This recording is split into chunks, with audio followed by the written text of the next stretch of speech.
No, that's that's Roger's thing. Brads and Chads is what he calls them. That's different than Karens and Darrens.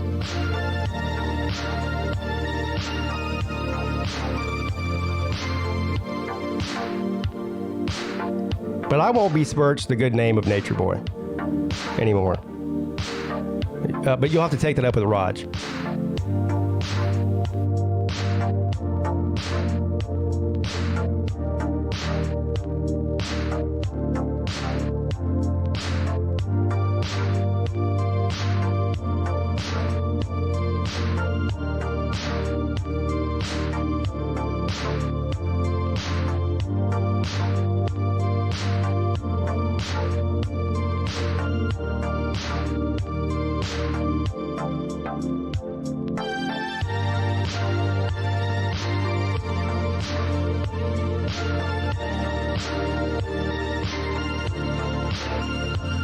Yeah, we're going to watch the Traveling Fools video at the top of the show.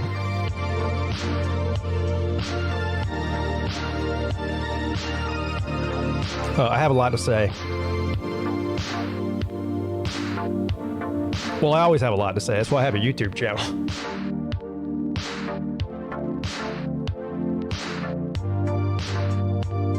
Look, nobody in my household listens to me.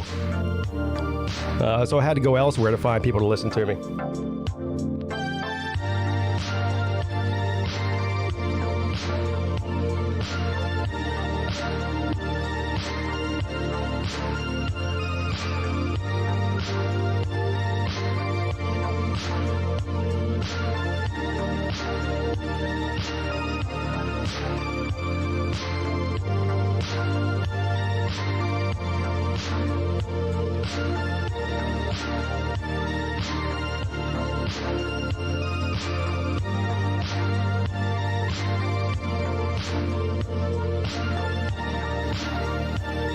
What's up, Volusia?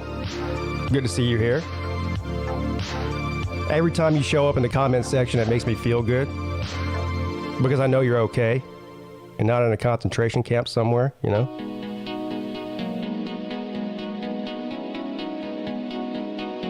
Oh, yes, we do have news in the Karenverse. Just wait, sir. It's great. What's up, Mr. Duggar Fishing?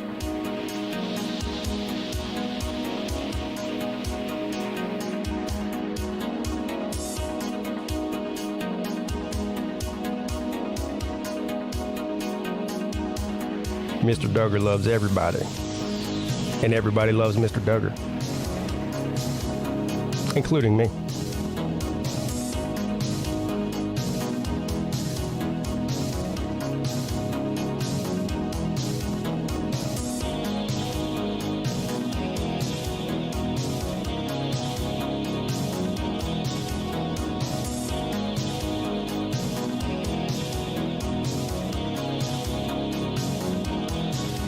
Good morning, Battle Angel. Why are you driving to Atlanta?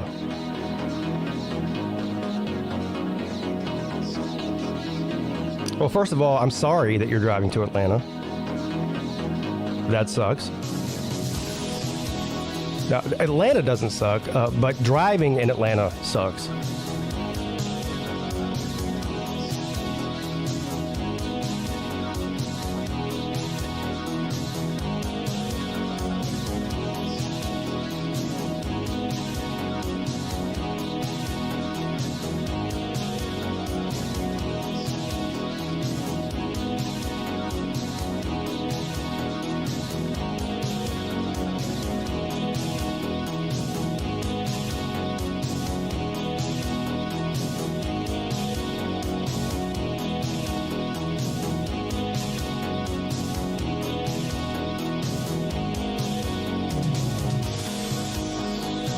Headed to go see Wicked. You mean to play Wicked? That's cool. That's Mrs. Pete's favorite play. Well, I take that back. We went and saw, now what's it called? I don't remember what it's called. Oh, yeah, Hamilton. We went and saw Hamilton. I don't know. It might be, for her, it might be a tie between Hamilton and Wicked, but she loved Wicked. That's the only play I've ever been to. The only Broadway play I've ever been to was Hamilton, and it was awesome. I'm not going to lie.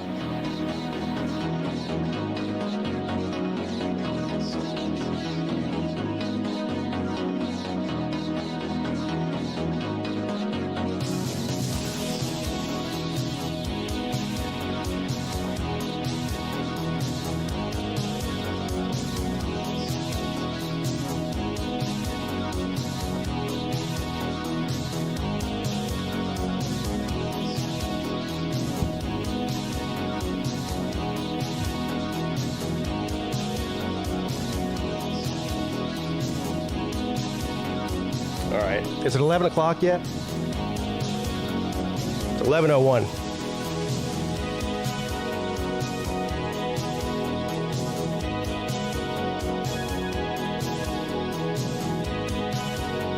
I gotta say, the music is relaxing me this morning for some reason. But we'll move on. What is up, everybody? It's your boy, PigskinPeete. Happy Wednesday. Happy Hump Day. Welcome to the Midday Show. I appreciate you tuning in. Got a great show planned for you today. First of all, we had a great show last night with the ACC show. Unfortunately, C-Dog was not able to make it. He had some problems to take care of. I feel bad for him, man. You know. But what did they say? C'est la vie. Such is life. In the end, it'll all work out, but I know right now he's pretty bummed. But, we had a great show last night. We did the Florida State preview, and the ACC panel has Florida State going 9-3.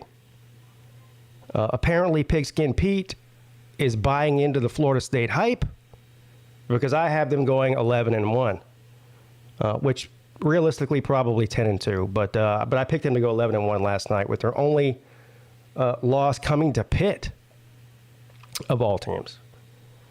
So it is what it is. There's only a few teams left. There's Wake Forest, UVA, and we're going to try to squeeze in Notre Dame at some point before the season starts. And hopefully I can get John, always Irish, to come on. I need to actually, I need to write this down. I have a bad memory. Text, always Irish. I need to go ahead and set that up. See if we can nail down a date if he's available to come on. So anyway, yeah, great show last night. We had a lot of fun. But today what we're going to do is I promised that we're going to watch the Traveling Fools video that he uploaded about the softball game. So there's two parts to this video for those of you who haven't seen it. Some of you may have seen it. Some of you may have not seen it. The first part is the after-game reaction interviews with several of the players. And then it transitions into what happened after when everybody was about to leave. Now, we talked about this on the last Midday show on Monday, but there were some Karens and some Darrens, these people that lived right next to the softball field. Well, not the softball field. It's a public park that has a softball field or a couple softball fields, and also I don't know what you call it, a facility, a building with an oven and places to cook and refrigerator and all that kind of thing in there. But anyway, we had I would say 60 to 70 people total when you add the players and the spectators, family members, all of that. It was a family event. We couldn't have been more respectful of that park. We might have been the most respectful people that ever stepped foot in that park. Other than cheering and maybe a little bit of music that was playing between the batters, which wasn't really that loud. I mean, I was live streaming on my phone. It wasn't loud on my phone. I mean, you could hear it, but it wasn't loud. And they had to have been, I don't know, how far do you think they were from that field? That house? That house had to be a good 200 yards away from the field, not the parking lot. Now, that's the other thing, too. So the parking lot is right next to their fence on the side of their house. And anyway, so Jay plays his loud music. He's got one of these preposterous sound systems in his truck. I don't even know how many speakers he's got in there. Anyway, it's ridiculous. So he turns it on for like 10 seconds during the game, or maybe it was right after the game. I can't remember. And then after we ate and everything, he turns it on for another 20 or 30 seconds so that Big Dog Brett and his daughter could sit in the truck and feel it and hear what it sounds like. So anyway, these people come out irate. And well, I'll let you see the video. Let's just go ahead and watch it. Well, let's do the chat real quick, and then we'll watch it. But I have some other things to react to other than the Karens and Darrens. Some of the softball content. Matt Dummett's here, Kevron Harris, Stingrays in the house, Nature Boy, Baylor Man. D. Taylor is here. What's up? Slim Shady Canes, my man. Volusia is here. Always good to see him. Mr. Duggar Fishing. Mr. Duggar loves everybody. And everybody loves Mr. Duggar, including me. Jeremy Garrettson's here. What's up, Jeremy? Battle Angels on their way to see a play. Chunky D33. Lost Aggie 66. Howdy, Pete, and all in the chat. Yeah, what's up, man? It's good to see an Aggie in here. It's weird. You don't see too many Aggies on YouTube. Why is that? I'm being serious. I'm not trolling. I mean, they got one of the biggest football programs in the country. They recruit year in and year out as one of the best football teams in the country. Now, they haven't lived up to that, but still. Shit, I've heard people picking them to win the West this year. Yeah, I don't understand why there's not more of a presence of Texas A&M on YouTube. That brings me to this question. Is there any Texas A&M YouTubers? I'm sure there's got to be. I just don't know who they are. If there is one that you know of, especially this guy, Lost Aggie 66, can you type the name of the YouTube channel for Texas A&M in the comments section so I can go watch it? Wet Blanket. Goose Sports is in the house. Cade Klubnik, the new ACC commissioner, is a clown. Yes, he is.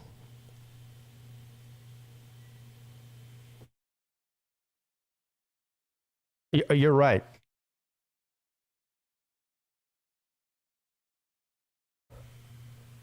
All right. Without further ado, let's get into this. Now, I'll still do the news, but I want to react to this video. Now, of course, like any reaction video, I will be stopping this periodically to give my thoughts. Courtesy of Traveling Fools. Of course, Traveling Fools, the manager and team owner of Team Fools, which was my team. Unfortunately, the losing team. Brought his GoPro out there and got some footage. And also Mrs. Fools. I think she was the one doing most of the videoing or filming. So here you go. So start with Team Fools still rules, even if they do cheat. How you feel today? I feel great. I feel great. We got out there. We gave it the best we could. Okay. All right. Team Rod, start with Rod and Mrs. Rod. How you feel today? Oh, you got a trophy. Yay! I don't even know the outcome, but woo! You guys We are won. so awesome. 18-9. 18-9? 18-9. Bad. God damn. Congratulations to Raj. And of course, in perfect Raj fashion, waving around the trophy. And then within 3 seconds, he's already yelling, "God dang it!" Raj is always yelling something. 18-9. Watch. Bad. God damn it!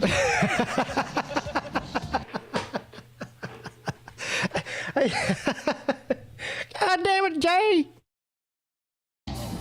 Okay, Slim. How you feel? Oh, God. I got to see that again. 18-9? 18-9. Bad. God damn it, Jay!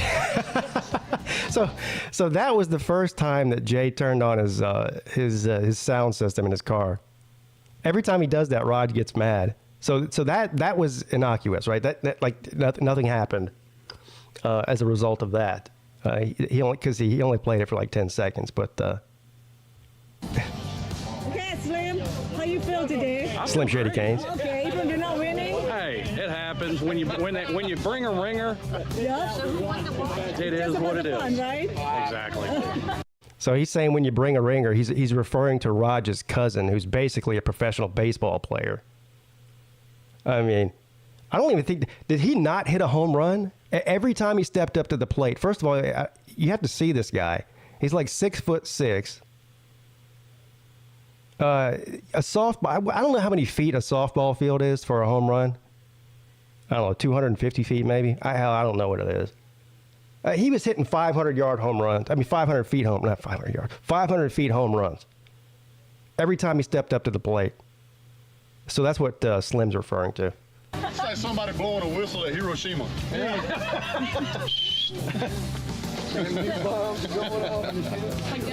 right, DVD, we're glad you can make it here today. So what's your story about Team Fools and Team Rods today?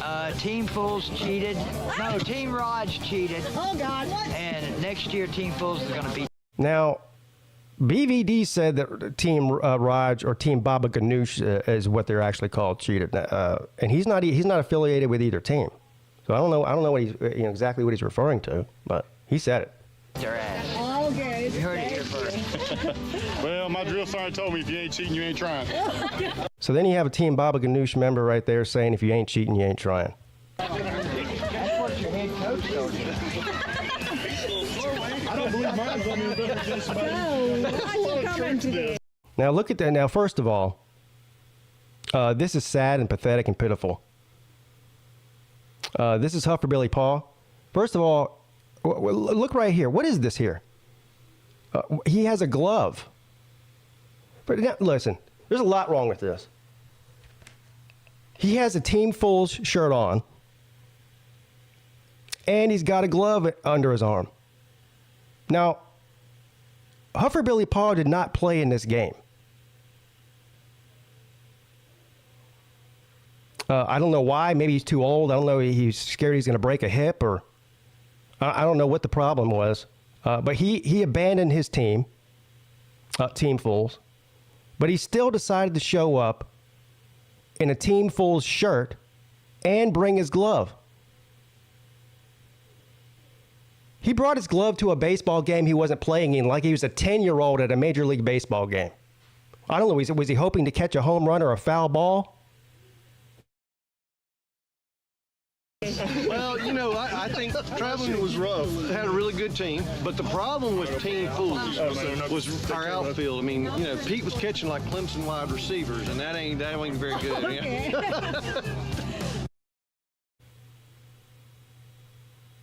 I accounted for 1 of 9 Team Fools runs. Hufferbilly accounted for 0 of Team Fools runs.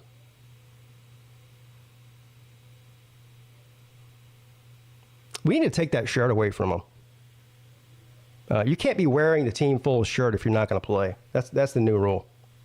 That man brought his glove. I don't want to talk about the game. We got blown out. What was it, 19-8? I loved it. Had a great time. Enjoyed it. Again. Thank you. Not playing? Yeah, they were. Oh, they were playing? That's Roger's cousin, the ringer, Oh. Go over there. Yeah, Roger's cousin. There he is. The guy in the black. Atlanta Braves. All right. We call you Rod's cousin. So, what's your comment today? Oh, well, I hit a lot of dingers. All right. That's all we got to do. I just didn't want to run. First of all, definitely Roger's cousin. He looks exactly like him. And so, farther you can hit it, better. Okay. Thank you. Yes, ma'am. All right, Pete. Say something, Pete. Celine Driver. Right there on the right. Everybody's favorite grumpy old man and a watch critic. Say something about today. Look, what can you say? There's not really much to say. When you're married to excellence, you already won. Oh, that's right. That's about that. I did hit a double and got an RBI. Mrs. Peete struck out twice. Which is an improvement from last year. Yeah, babe. Now, I had about 4 errors, but There you go. I never claimed to be an athlete. I struck out twice. We had a lot of fun. Bad. I didn't play at all. I couldn't lay off the high ones. All right. There you go, Miss K. How you say? I just loved watching it. It was so much fun. Like, The Great Tiger Cat, everybody. I think I don't normally watch like softball or baseball, but I think because it's them, it made it more fun. You know? Thank you.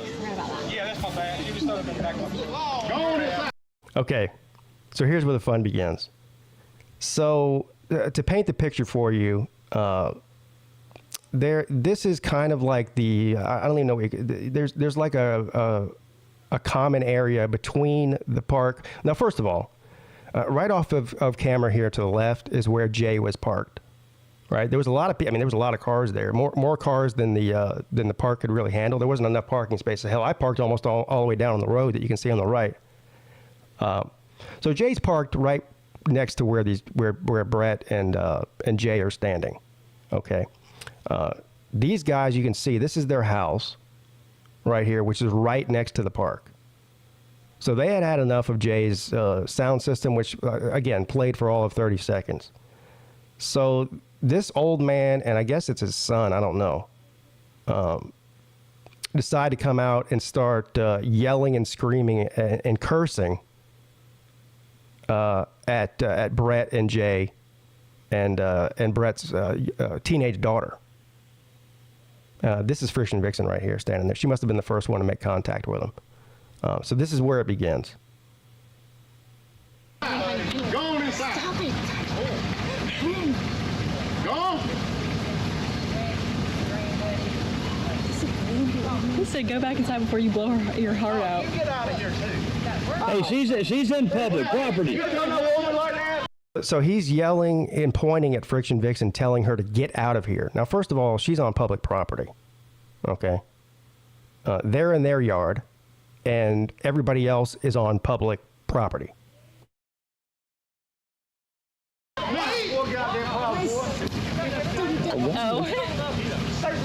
So now they're irate, and they're yelling at the you MFers, get the F out of here with that shit and all, all this craziness. Now all he had to do was come out and be like, hey, can you guys not play your sound system? We'd appreciate it, and it would have been a respectful conversation. But these hill jacks decided to come out swinging, and well. You trying to be all badass? I'm not trying to be badass enough, buddy. Look, ain't got no common sense. You want to pop off his mouth? And I see Big Dog Brett in here. What's up, Brett? You can hear Brett say, "You come out here yelling and cursing at us. That's not the right way to approach people." But here's your dumbass problem. You don't know none of us, and we know where the hell you live. If we were, shut your mouth. All right, now, he goes, "You don't know who we are. We're nice people, but you don't know who we are. What if we're somebody else?" You know, and he's got a point.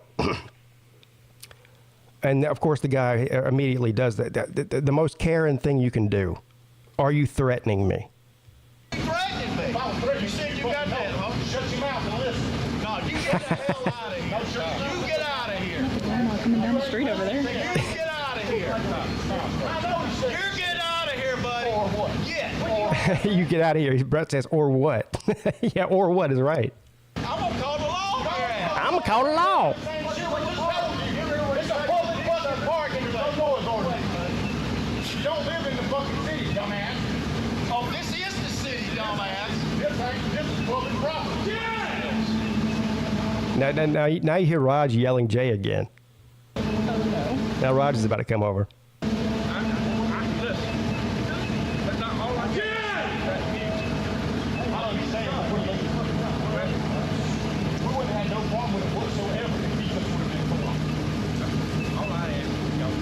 And Brett says, we would have had no problem whatsoever if you just would have been polite.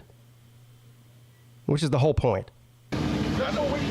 I don't want no trouble. We don't want no trouble either. But I'll be damned if I'm going to have somebody cuss me over something like that. If you don't like it, just say, hey, y'all cut that off. Go ahead, fine. I agree with that. And by the way, so now Brett's speaking facts, and the guy says, I agree with that. So if he agrees with it, then that should be the end of it, right? But no.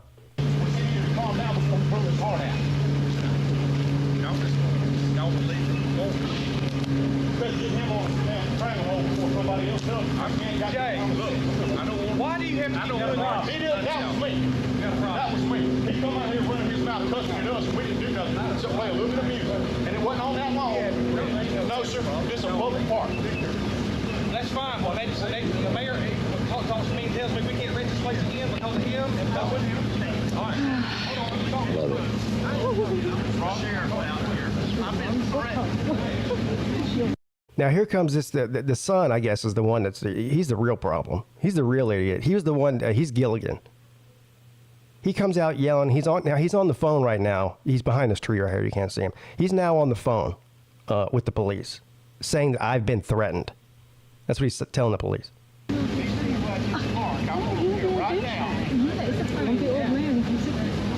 she walked over there. She's like, hey, can you please call? I'm like, we're done with it. Being rude to her. Tennessee man, you care about the video. You've been here the whole show. Nobody cares more than you. Oh my God. What do you ladies think? She's an asshole. The law's coming out here, but The law's coming out The law is coming out here. Here on public property for what? I know. We're standing on the public property. Yeah, we're done with the music. They're gonna lock us up. What's your name, guy? Rick James. Where you from, Rick James? He says, "What's your name, buddy?" Brett says, "Rick James." He goes,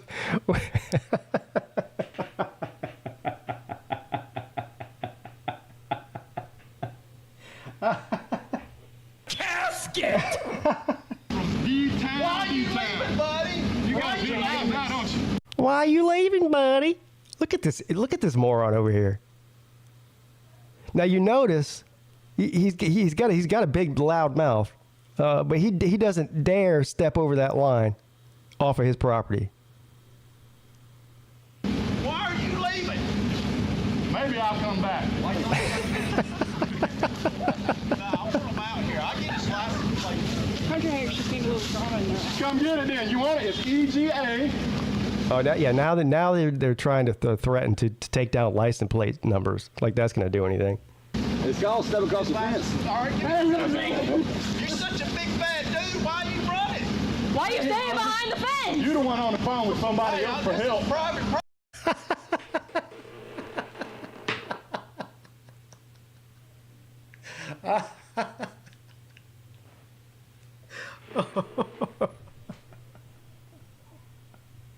Right here, baby. Everybody's a pansy. It's him standing behind that fence. I know. There you go, fools. Got you some content. I know. We got some great golden content right here. We got Blanche coming up. So this is where it gets good. Now, it's been good the whole time, but so I guess this is the old man's wife right here. Now, she's over there waving her arms around and pointing at traveling fools because she sees traveling fools with the GoPro. All right, so she's big mad about him with the GoPro. Up now to help out. Slim. What's up? Look at her.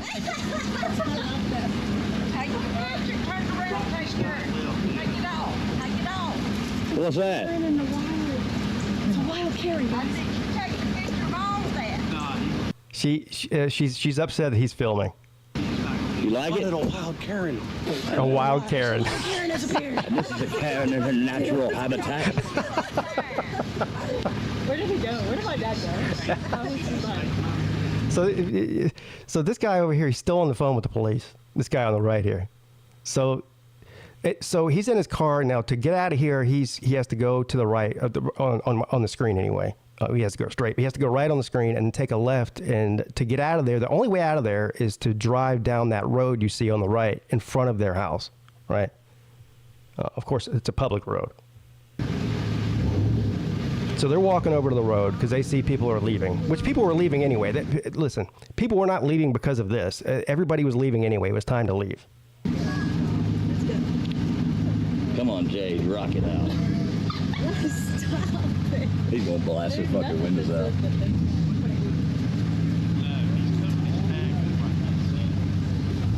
Now, the next 2 minutes of this video might be one of the funniest things I've ever seen in my life. Let's hear it, Jay. He's just struggling. Who's that? You like me? What are you doing sitting down there with a camera? You like me?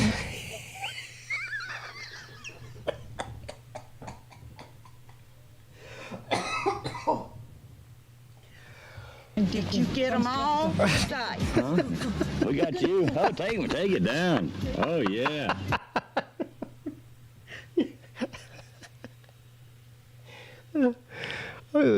So now she's trying to get his license plate number. I know. You should call that in, too.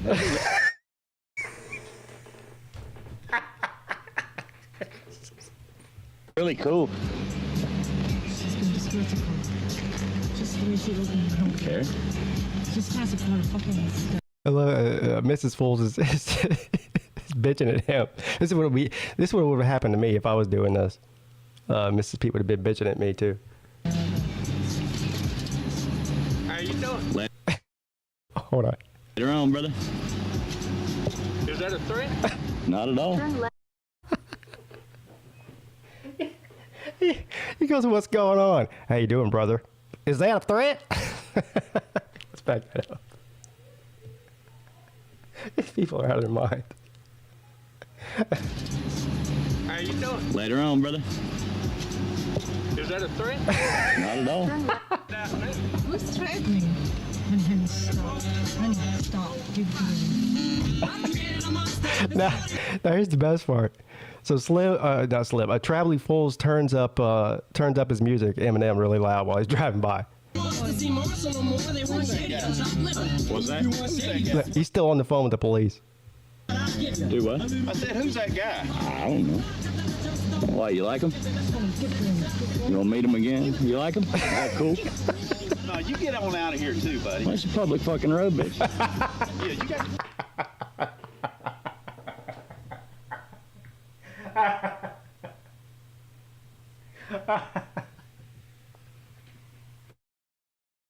5-0 coming. That's fine. I don't care. What are they gonna say? You get on out of here too, Oh, buddy. It's a public fucking road, bitch. Yeah, you got the 5-0 coming. That's fine. I don't care. What are they gonna say to me? Oh, you're not allowed to drive on a public road. You're the one spouting off your goddamn mouth at everybody. You're the one causing the fucking problem, ain't you? Fucking Gilligan-looking motherfucker. Casket. Oh.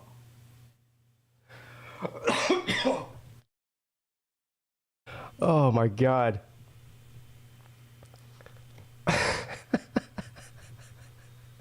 Say to me, oh, you're not allowed to drive on a public road. You're the one spouting off your goddamn mouth at everybody. You're the one causing the fucking problems, ain't you? Fucking Gilligan-looking motherfucker. Bitch. Bye, loser. Yeah, good luck, buddy. I'm glad you live in a little rinky-dink fucking neighborhood by a goddamn park, bitch. Oh, Show started. oh, God damn it. Oh, my God.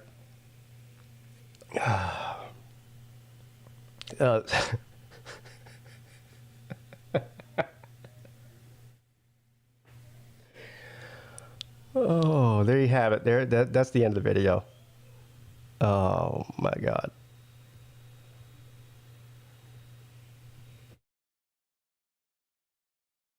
Now that's some great content right there.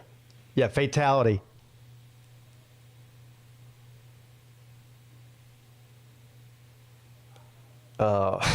Everyone go make sure that, you know, I stole Fool's video. Everyone make sure you go over to Fool's channel and give him a thumbs up, and of course subscribe if you haven't. That's quality entertainment right there. That's quality entertainment right there.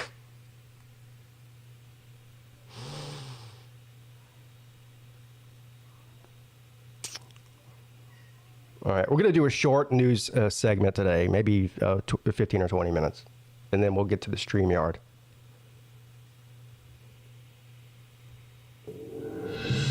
Breaking news from the PigskinPeete YouTube channel.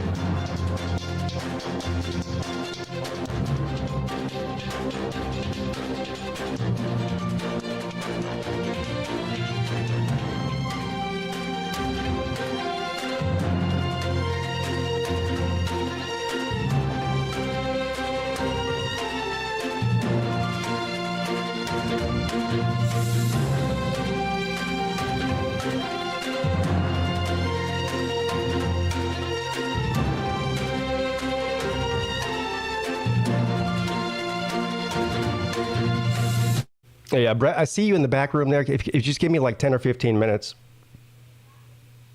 I do want to hear from you. You're welcome to wait back there. I'm not saying to hang up, but if you don't want to wait back there, you can just call back in about 10, 15 minutes.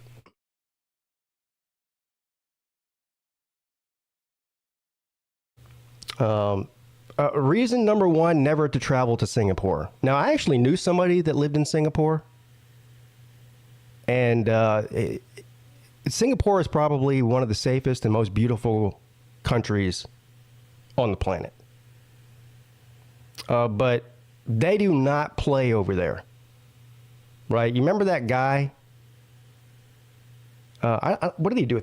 He threw a piece of gum on the sidewalk or something. He spit out his gum on the sidewalk, and they caned this man. Now listen, can you imagine in modern era, they're still caning and whipping people publicly?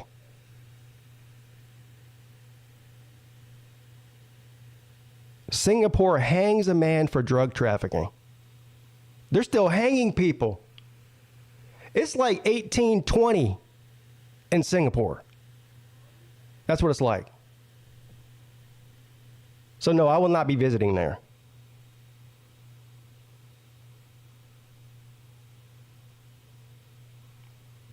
Singapore executed a man Wednesday for drug trafficking and is set to hang a woman on Friday, the first in 19 years, prompting renewed calls for a halt to capital punishment. Well, who's calling for it? It's not the Singaporean people. Mohammed Aziz Hussain, age 56, was hanged at Singapore's Changi prison and has been buried. A citizen of the city-state was sentenced to death in 2018 for trafficking around 50 grams of heroin.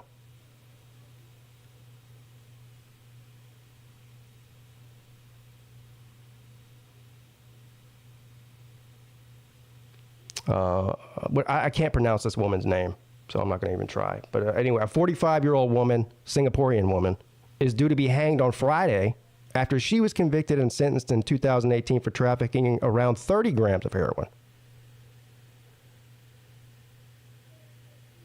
The last woman known to have been hanged in Singapore was 36-year-old, again, I'm not going to try to pronounce that name, and it's like 5 names in one, also for drug trafficking in 2004.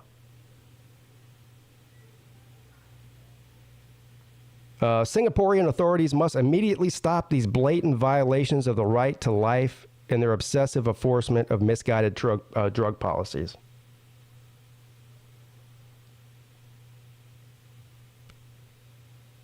Singapore will have executed 15 people for drug offenses since the resumed hangings in March of 2022. An average of 1 execution every month. Now, listen, first of all, I do agree that hanging people capital punishment, as it were, for this type of offense is very excessive. I do agree with that. But here's what else I know. You know that this is how Singapore is. So why would you even attempt to traffic drugs in Singapore, knowing that they're going to kill you if you get caught? So this is a little bit of Darwinism going on here. You know, it's like these idiots that go diving with great white sharks, and then everybody's outraged when they get killed. Right? Or it's like these idiots that live with tigers and shit in their house, and then everybody's outraged when the tiger kills the person.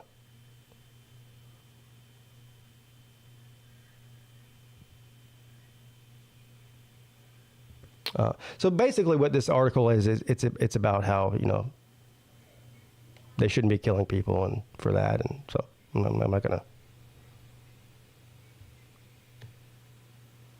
wasting more time on that.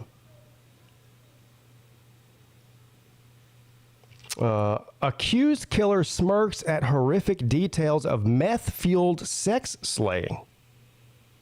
Well, that's a salacious headline if I've ever read one.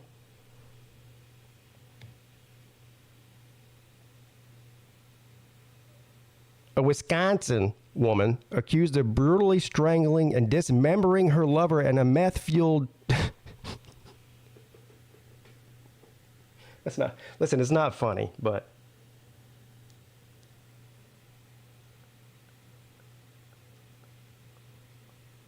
she made a finger gun gesture in court on Tuesday. Dr. Vincent Trachina from Dane County Medical Examiner's Office testified to Brown County Circuit Court jurors how Shad Thyron was murdered on February 22nd, 2022 before his head was decapitated. Damn, she cut his head off. That must have been some good math.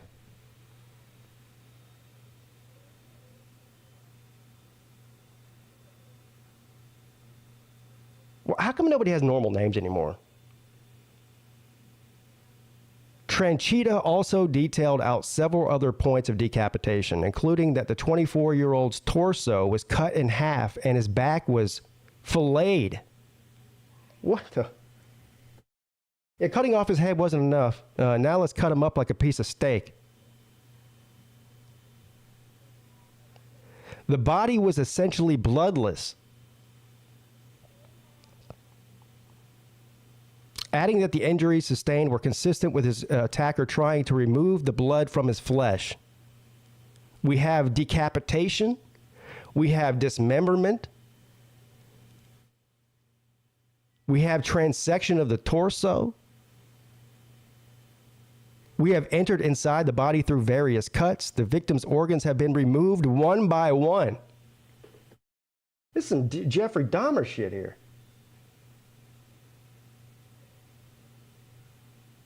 The deceased was castrated as well. In my medical opinion, this would have taken a great deal of time. Well, yeah, I would say so.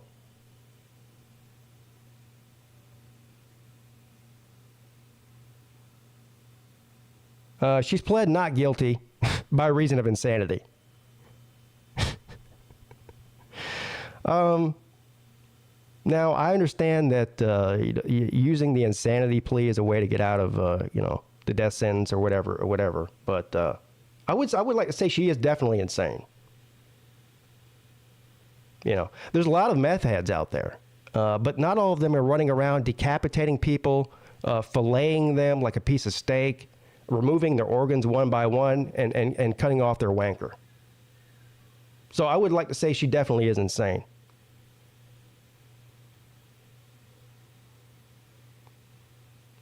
She admitted to mutilating the body for hours. She allegedly used several knives to dismember before placing his body parts throughout the basement of a Green Bay home.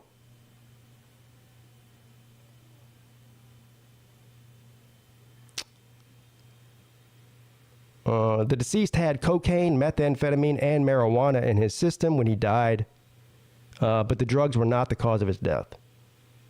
Well, clearly, I'll tell you what the cause of death was: decapitation. That'll kill anybody. I've yet to see anybody walking around without a head that was living. Not a single person.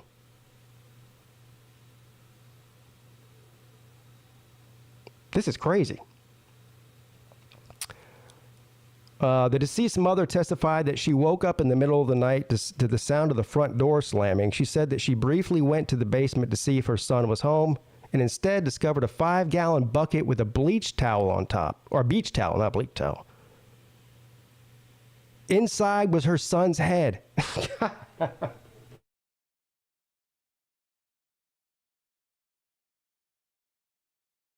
Oh my God.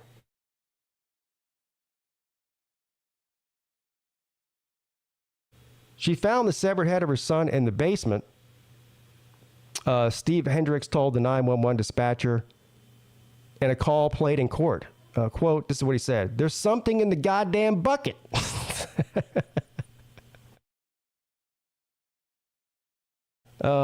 Detective Philip Scanlon, who was also one of the first ones to arrive on the scene, testified that a penis and testicles were also found in the bucket with the head.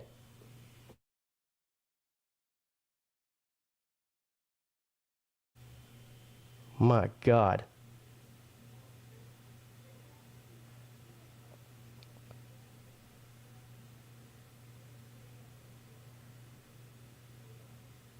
So this crazy woman said she asked the people what it was like to love something so much that you would kill it. All right.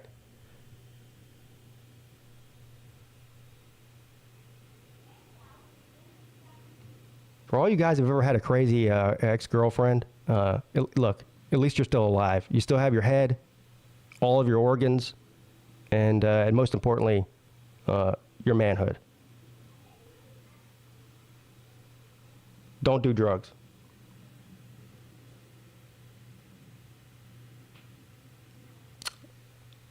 A dashboard camera catches a disturbing video of a tailgating truck moments before it crashes into a median. I hope this isn't one of those things where they say there's a video, but there is no video. Like this. That's a picture, not a video. All right, here we go. Here we go. No, this is an advertisement.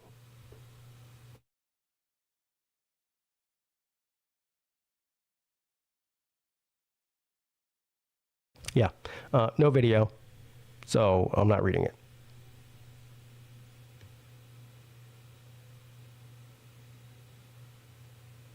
What is up with all these decapitation stories? Japan police arrest a woman and parents and beheading of a man in a hotel.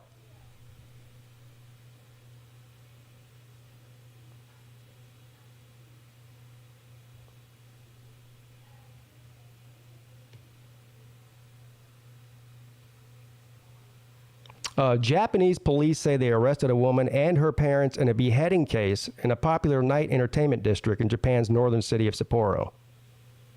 That's a good beer, by the way, Sapporo.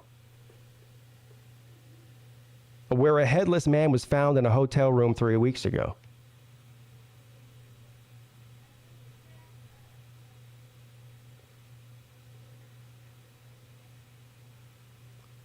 Hokkaido police on Japan's northern main island said Tuesday they arrested Runa Tamura, age 29, and her father, Osamu Tamura, age 59, a psychiatrist.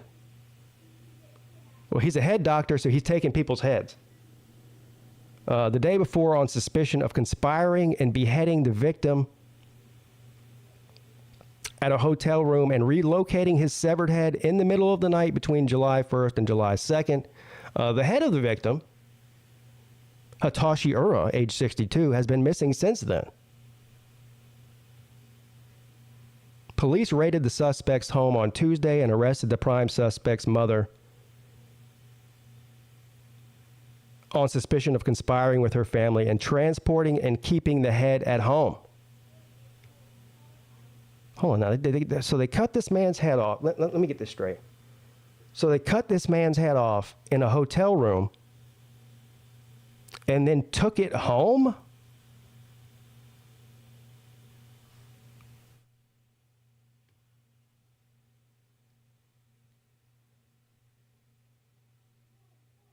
The police did not say exactly how the daughter and the father collaborated. Police are still investigating the motive and refuse to say if the woman and the victim knew each other. Police also noted that Runa is a possible mental patient. Possibly? You think? If you cut off somebody's head and take it home with you, you're a mental patient. I mean, there's no discussion. There's no hearing. You don't need a psychiatric evaluation.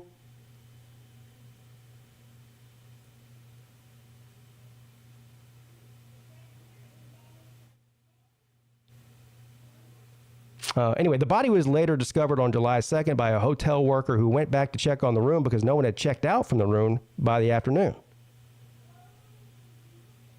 The worker found the victim slumped in the bathtub, according to news reports. None of his belongings had been left in the room, and the bed appeared to be unused. There you go.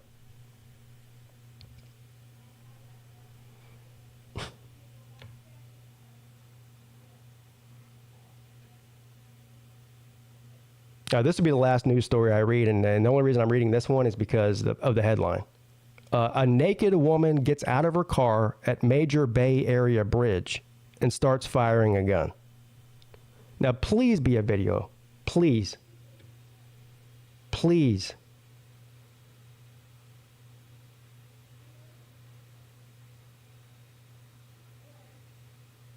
The California Highway Patrol said that a driver stopped on the San Francisco-Oakland Bay Bridge, known locally as the Bay Bridge, and a part of I-80, got out of her car while wielding a knife and yelling at other drivers. She got back into the car, but soon stopped near the toll plaza. This time, she allegedly exited the car naked, carrying a gun, and began firing shots into the air and at other vehicles.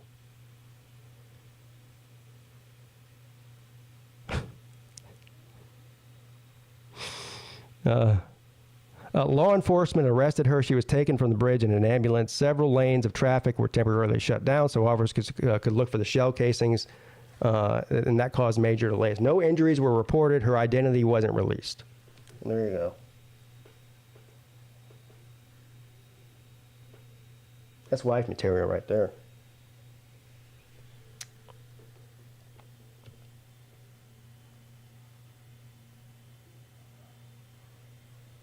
Oh, she had a bad day.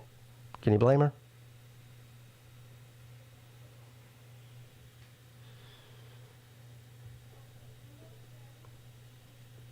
All right.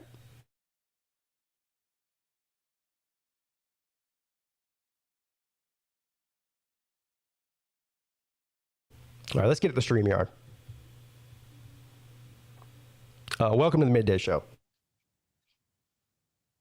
So can we just ship all Karens to Green Bay and whatever that city is in Japan? When did beheading become so popular? You know? I don't think it ever really went out of fashion. No? Per se, not globally. I mean, it kind of went out of fashion here, but not globally. You know, kind of like the canings you were talking about earlier. Yeah, it's like 1810 over there in Singapore. Hey, you know, it's not all bad. I mean, you know, motherfucker will think twice about stealing some shit if you go back to cutting off folks' hands. Yeah, I'm not going anywhere where I'll be caned. This is not happening. 10 lashes. You know what they say about the caning in Singapore is that if you get, they usually give like fewer than 10 lashes because it's so hardcore that after usually 3, people pass out from the pain and then they'll wait until you come to before they start hitting you again. Yeah. Yeah. Right. Keep some smelling salts on. But reason number 998, well, I'm not traveling to Singapore. Yeah. Yeah. Well, I mean, if you don't go to Singapore with meth, you'll be okay. Yeah, no. Yeah, like don't, yeah. No, the American guy that got caned over there, whatever it was, 30 years ago, all he did was spit out a piece of gum or something. I think it was graffiti. They don't cane you for gum. They'll cane. I think it was graffiti, if I remember the story correctly. Okay. Well, maybe even then. Okay, well, don't tag up their blocks and you'll be okay. Well, I wouldn't, but I'm not going anywhere where that's even where being caned is even a possibility. I'm just not doing it. I think you both make good points here. I think they need to bring it back over here. You think we need to cane in America? Yeah. So this is good. So what level of offense in America would constitute a caning? Well, I kind of agree with your point earlier about you know, drugs shouldn't be a capital offense, but caning will do. So being caught selling drugs or trafficking heroin, cane them. Yeah, heroin, crack cocaine. So do you cane them and imprison them, or or is the caning the end If they result? learn their lesson from caning, that'll work. Wow. Yeah, Go back to cutting off hands and fingers for stealing shit, and folks will think What is it twice. called? Code of Hammurabi? Is that what it's called? Yeah. I think that's what it's called. Yeah. Right. Eye for an eye. Listen, having worked in the prison system, it's not punishment. So there actually needs to be some form of punishment in this country for crime. Well, there is. No, there's not. There's not punishment for No. crime. Going to prison is not punishment. They've got it made in there, sir. Really? Really? Oh, yes. Hmm. Yeah, it sounds awesome. Yeah, you got it. But so why aren't you in there? Because I don't commit crimes. Well, it's a great place to go. So go commit a crime, and then you'll have it made like they do. It's a piece of piss, right? And there are some people that like it in there. There's a lot of people. It's a badge of honor to go there. There's no such thing as hard time anymore. They don't have to do any work if they don't want to. They can sit around and watch TV all day, sit there and munch down their 3,000 calorie a day diet, watch their, I think it's DirecTV who they have a contract with in Tennessee. So they got satellite television. All right. Now listen, I love you, Slim, and you said some things I don't agree with on here, and it's been respectful. But this might be the most insane thing you've ever said in your life It's on this wild, show. Yeah. Not really. That people have it made in prison. You have an antiquated notion that prison is still punishment. It's far from it. Yeah, taking away your freedom is definitely punishment. Yeah, dude. What's up? What's up, Brett? Not for criminals. It's not. What did you say? He's saying that prison is a piece of piss and it's cool. And He says that prison is not punishment because they have it made in there. That's what he said. No, I said what's up, and then somebody said something besides Slim. What did you say? Oh, I don't know. Just a salutation, probably. Okay, I'll start again. Hey, what's up? Hey, what's up? What's happening? Are you threatening me? Yes, I am. I'm gonna get a shirt for Traveling Fools that on the front says, "Are you threatening me?" That is an excellent idea. You Gilligan looking motherfucker. Yeah, that's another. There's several great shirt ideas out of this. First of all, just one that says, "Are you threatening me?" There's another one that Traveling Fools could sell that says, "You Gilligan's Island looking motherfucker." You know. Camera. I'm gonna have to figure out how to do. Are you threatening me? And I'm Rick James on the same shirt. Yeah. Well, that's you. Almost for you, dude. Why do people think that you can't film them? Like, why do people think? I don't know. Because people currently live in a world where they are the center of their own universe, and everybody else's rights can be trampled on. Well, there is such thing as two-party consent states. Not in public. That's primarily for phone tapping, but the majority of states are single person consent.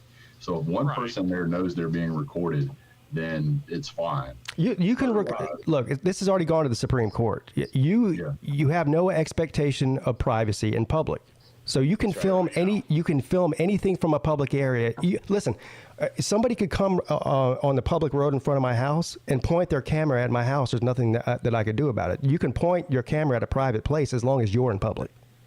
It's already been ruled on. Yeah, that's already been ruled on. Now there are some exceptions to the case where, because the threshold for that is, would a reasonable person believe that you have an expectation of privacy?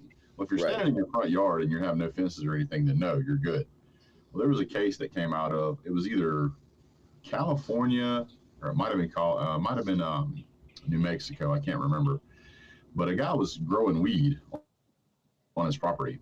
It's probably California, and he had an 8-foot fence all the way around his house. I heard about the local law enforcement there could not get a warrant for his property, even though they knew that he had marijuana growing on that property. So they flew a helicopter over the top of his property, took pictures of it, and then took that to court to get a warrant. Yeah. They arrested him, and then his attorney argued that the warrant was unconstitutional because they violated his privacy.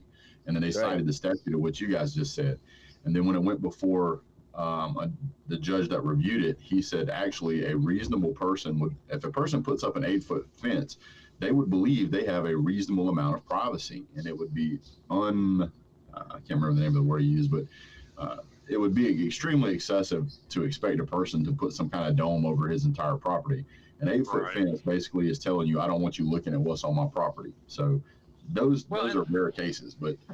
And they also, it's gone to court as well. You know, you can't stand on the street with a telephoto lens and zoom in on somebody's bedroom either. You sure can. Right. You absolutely can. Because that's gone to court. But because you have the ability to shield your window. Yeah. So if you want privacy, you have to close your blinds. Yeah. You have a way to create privacy, and because you have a way to create privacy, having it open, you have no reasonable expectation of privacy. Now, if your blinds are closed down to like an inch or two and somebody's zooming in, then yeah. But, now, look, you can't walk onto somebody's property and then start filming in inside their window. That's illegal. Yeah.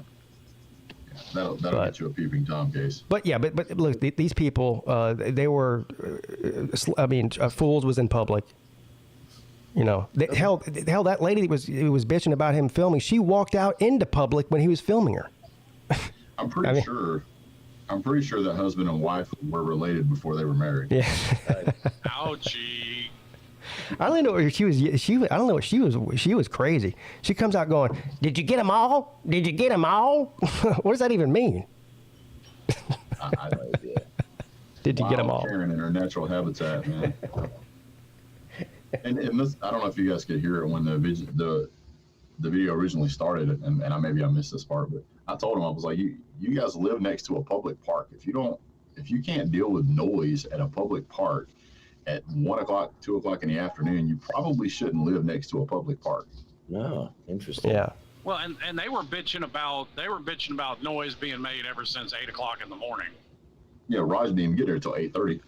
Yeah, and it was just him and I think one other person out there that were, raking the field and trying to dry it up. It wasn't just Jay that they were complaining about, though. So I'm guessing they were complaining about the PA system and BBD on it and yada, yada, yada.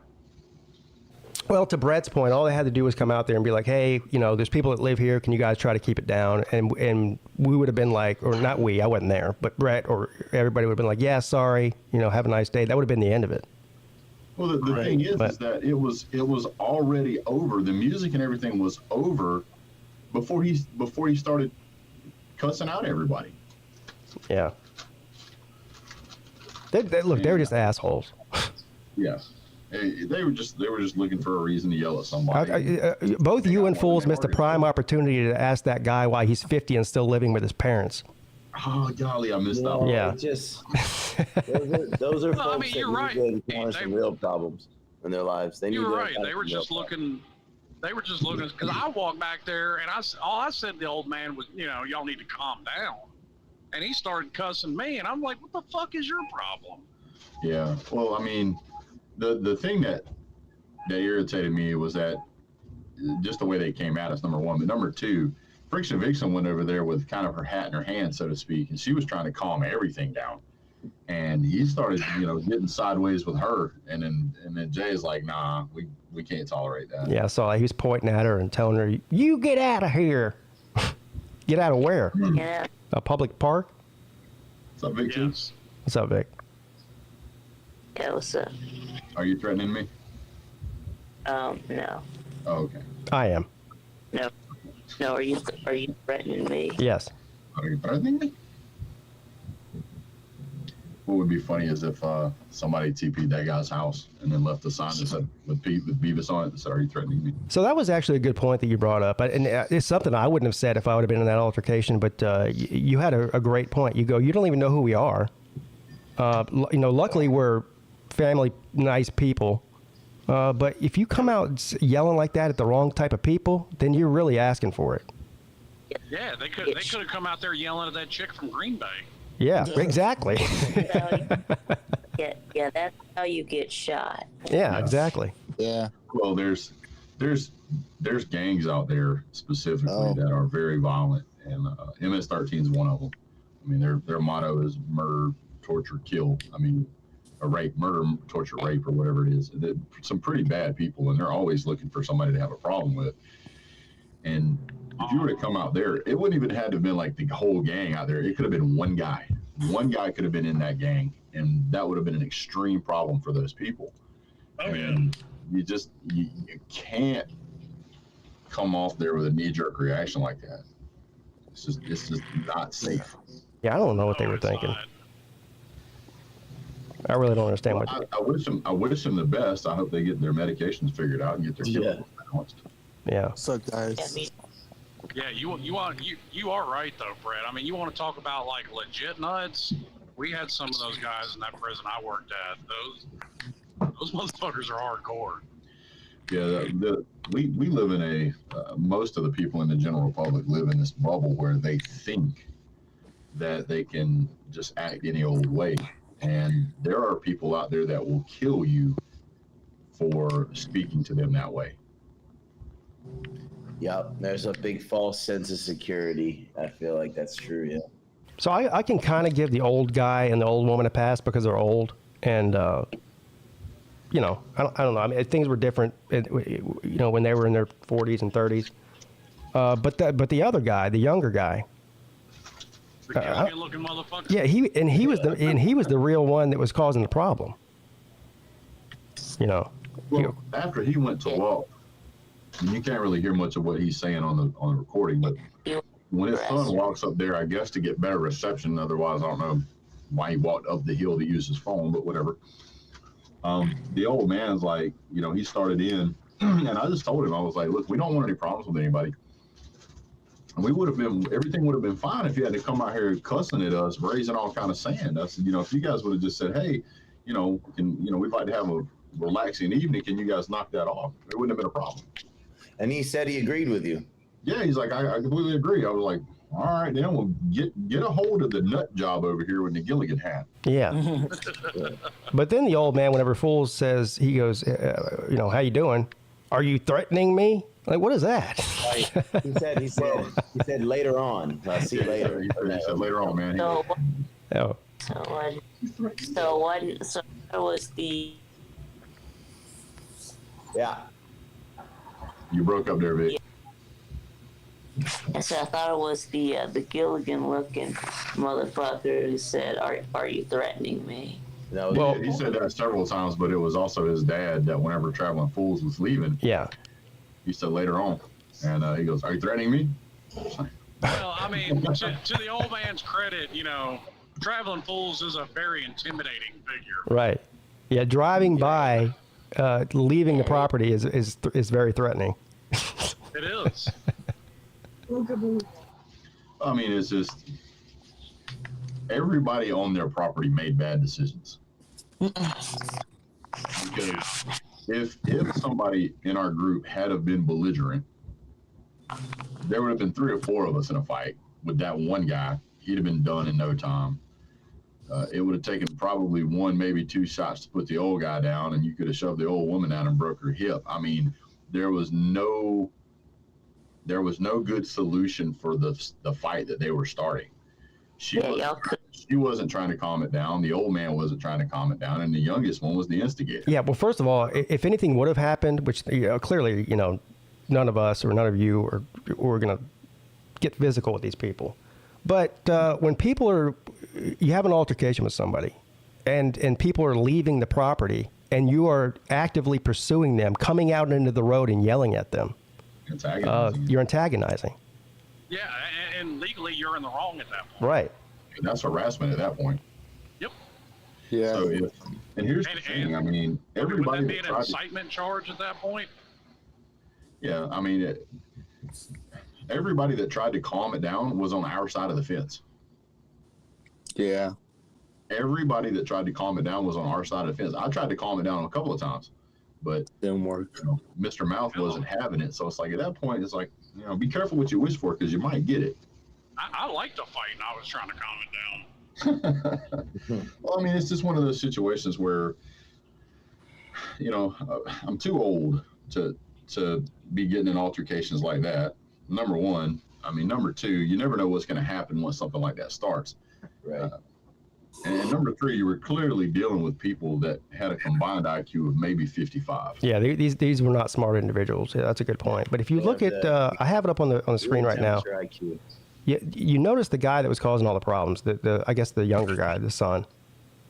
Both when he's talking to Brett, and whenever he's confronting Traveling Fools as he's driving away, he's very careful not to step off of his property. Yeah, he was. There's a reason for that. Well, actually, where he's standing at, believe it or not, where he is standing at is called it's part of the public easement. Yeah, right. 15-foot easement. Yep. So we actually could have walked 10 feet onto his property, and we still would have been fine. The only one that actually stepped off of the property was the old woman to get Traveling Fools license plate number. Of course it was the woman. Look at this guy. She went full Karen. He's right on the curb, but he won't step into the road. No, which, by the way, if he did step in the road, nothing would have happened anyway. But that's intentional. He's staying in the grass for a reason. Yeah, Jay Shipes just mentioned in here. He pointed out that when we were standing there, the guy was just like, his hands were shaking like he was going through alcohol withdrawal, and somebody just shoved a pine cone up his behind. He was shaking like crazy, and that's why I said to him that he needed to calm down, because he was going to blow his heart out. Mm-hmm. Because you could clearly tell that he had over revved his heart, and that's why I was like, dude, you need to calm it down, because you're going to blow your heart out. I mean, dying. And that's what he took as a threat. Yeah, right. Dying in your yard over a loud radio would be one of the dumbest ways to die ever. Are you threatening me? Well, I mean, if he'd have died in that scenario, don't you have to put like as a warning to other people, never go full Karen on his headstone? Never go full Gilligan. Yeah. That's a better one. Speaking of threats, Nate, you threatened not to come back on the show until March of next year, but here you are. Uh-oh. You threatened me. How did I threaten you guys? You threatened to boycott the PigskinPeete channel. Yeah. Right. I never said that I'm going to boycott PigskinPeete. You absolutely did, Nate. No, I didn't. Yes, you did. Said you all in until Did March. I say I'm going to boycott? Well, saying you're not going to come back on until March is boycotting. That's not boycotting. That is boycotting. That's exactly it's the definition of boycotting. Boycotting is, man. Oh, whatever. It's in the past. Whatever. You can't live in the past, Pete. So just so that I understand better, I want you to clarify this for me, Nate. Unless all of those people actually said, I am going to boycott Bud Light. If they didn't say it, then it doesn't count. Is I was that right? going to bring that up. I can confirm that Raj did boycott Bud Light officially. You shouldn't drink Bud Light anyway. It's just nasty. Yeah. That is. Yeah, I was gonna say I've been boycotting Bud Light for a decade and change, man. What do you mean? Yeah, I'm about to say I'm with you. I was boycotting Bud Light long. Yeah, I wasn't a Bud Light drinker really anyway, but even to this day, I'm definitely not boycotting, because if I go to somebody's house and they say, "Hey, do you want a beer?" and I go, "Yeah," and they hand me a Bud Light, I'm drinking it. I'm not saying no. I'm not drinking that. And plus, Pete, did you have a problem with the I'm back, or I don't know? Do I have a problem with you being back? Yeah, you asked me if I boycotted. You're literally on here right now. If I had a problem with you being back, you wouldn't be on here, would you? Yeah, No. Pete would not have been, except. But okay. Scooter says they're still trying to find Rick James. they're coming with his own book, dude. I may have to get a new Slav Slav softball T-shirt now. But anyway, so. Well, actually, you have two aliases, because I wasn't recording, but he asked me the same thing because I was right behind Brennan. I told him your name was Barry McCockiner. I wonder if there's like a police report out there somewhere that says, Rick James on it. You can find him at the China Club. He kept on. I'd have asked him what the 5-finger said to the face. Oh, man. I wish that somebody would have stuck around and videoed Raj talking to the cops. That would have been gold. Yeah. Well, that motherfucker right there, come over here. Buddy, I was going to, but I was told that we had to leave. Raj goes, "I know the mayor." He's name dropping. I know the mayor. But if you got a problem, we can solve it. Raj knows everybody in that town. Well, Stathem's not that big, but yes. I know. He knows all the cops. He knows the mayor. Yes, it's an actual small town. If I was Raj, I'd have been like, "Do you know who I am? I'm kind of a big deal around here." Right. Yeah, they tried that. Motherfucker.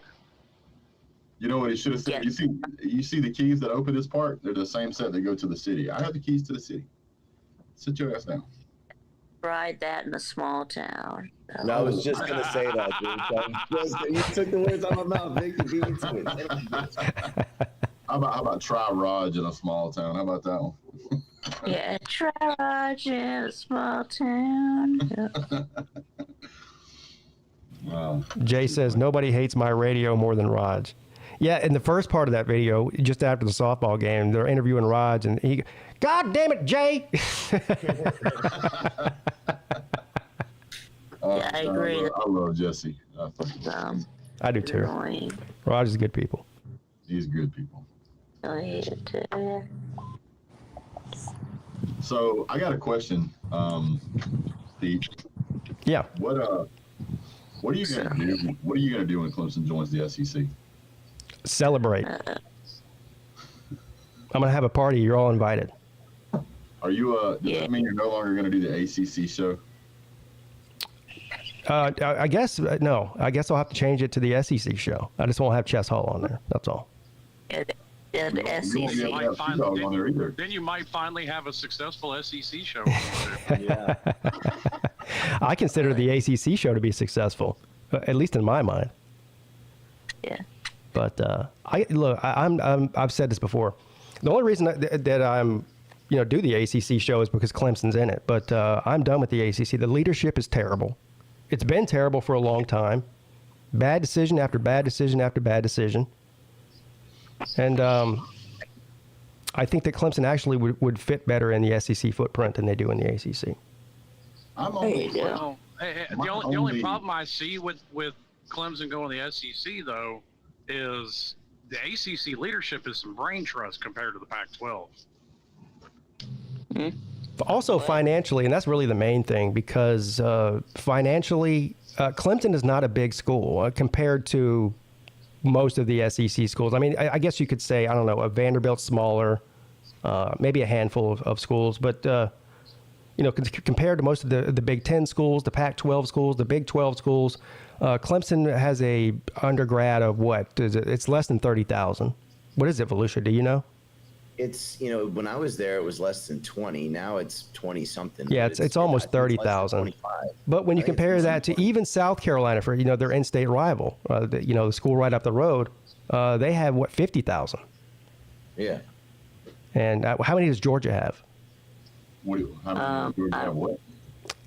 Students, undergrad students. Oh God. I don't know. Real quick. Probably around the same as South Carolina, probably. Yeah. So when you look at the list, 37,606 in 2017. So I think right now I think it's saying 40,000 right now. Yeah, 40,000. Okay, so that's still more than 10,000 more than Clemson. And when you look at the revenue around the country, the revenue generated or profit or whatever it's called for football programs, Clemson's not even in the top 25, I don't think. But they're still clearly a top 25 program. I would consider them to be a top 10 at the least. The most revenue. I'm sorry. Go ahead. They will become more profitable in the SEC. But the football program. Well, money drives everything. So the fact that Clemson is as successful as they have been in the past 10 years, and still not being even in the top 25 in revenue, is impressive. So if you increase the revenue, in my opinion, you can increase the potential of the program. So I'm gonna run through the top 10 most profitable programs here, real quick, so everybody knows if that's okay. Texas and A&M are 1 and 2, I think.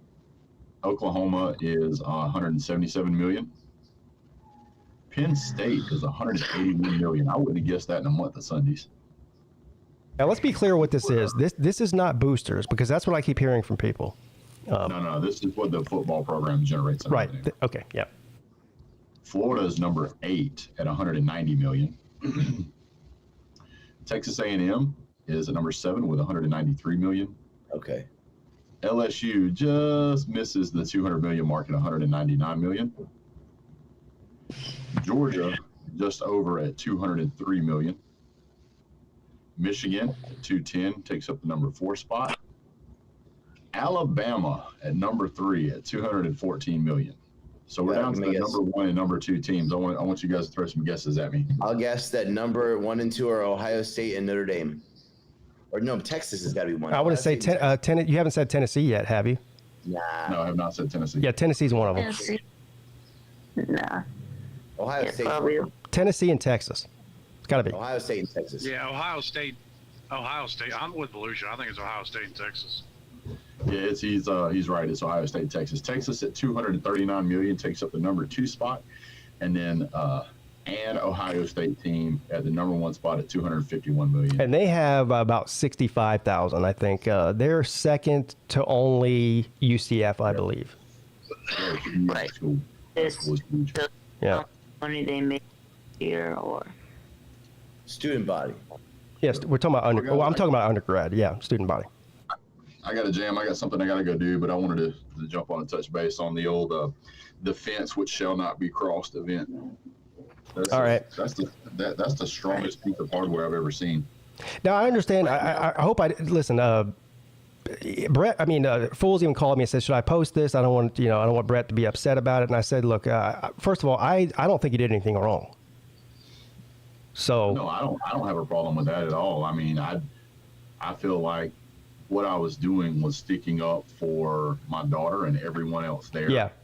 I didn't put my hands on anybody. I wasn't irate. I was loud, but I'm a loud person. Yeah, no, I think he handled it perfectly. Honestly, I do.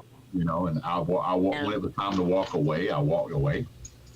I didn't spill my tires or sling dirt and none of that stuff. I just left peaceful. So no, I'm fine with it. Yeah, and you kept Jay in line, which is the most important thing. Well, anytime you can get between Jay and some idiot, that's a good thing. Yeah. All right. Well, I appreciate you coming on and talking about it. Yeah, appreciate you guys. Have a great day. Yeah, you too, man. Good one. Actually, Pete, I got to run as well. I got to get to bed. I got to get up early in the morning. So I'll catch you guys next show. All right. See you later, buddy. All right, guys.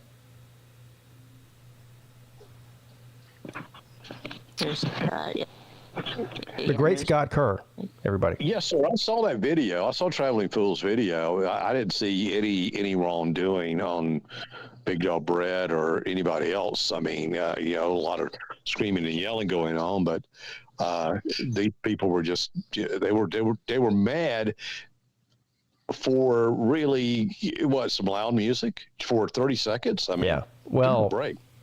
I think they were just mad that there were so many people there to begin with, but that's not up to them. It's up to the city, and we were allowed to be there. So that's what the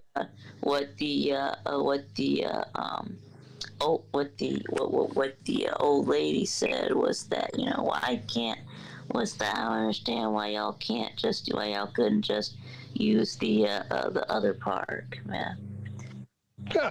Well, unfortunately, no, it's not up to her. No. Look, Pete, I'm a block away from Gahagan Park. Mm-hmm. And you know how big that park is as far as like baseball fields and football fields and such. Every single night there's some activity going on over there. Something. Okay? But I love it. I'm used to it. I mean, I hear a baseball game called or a football game called.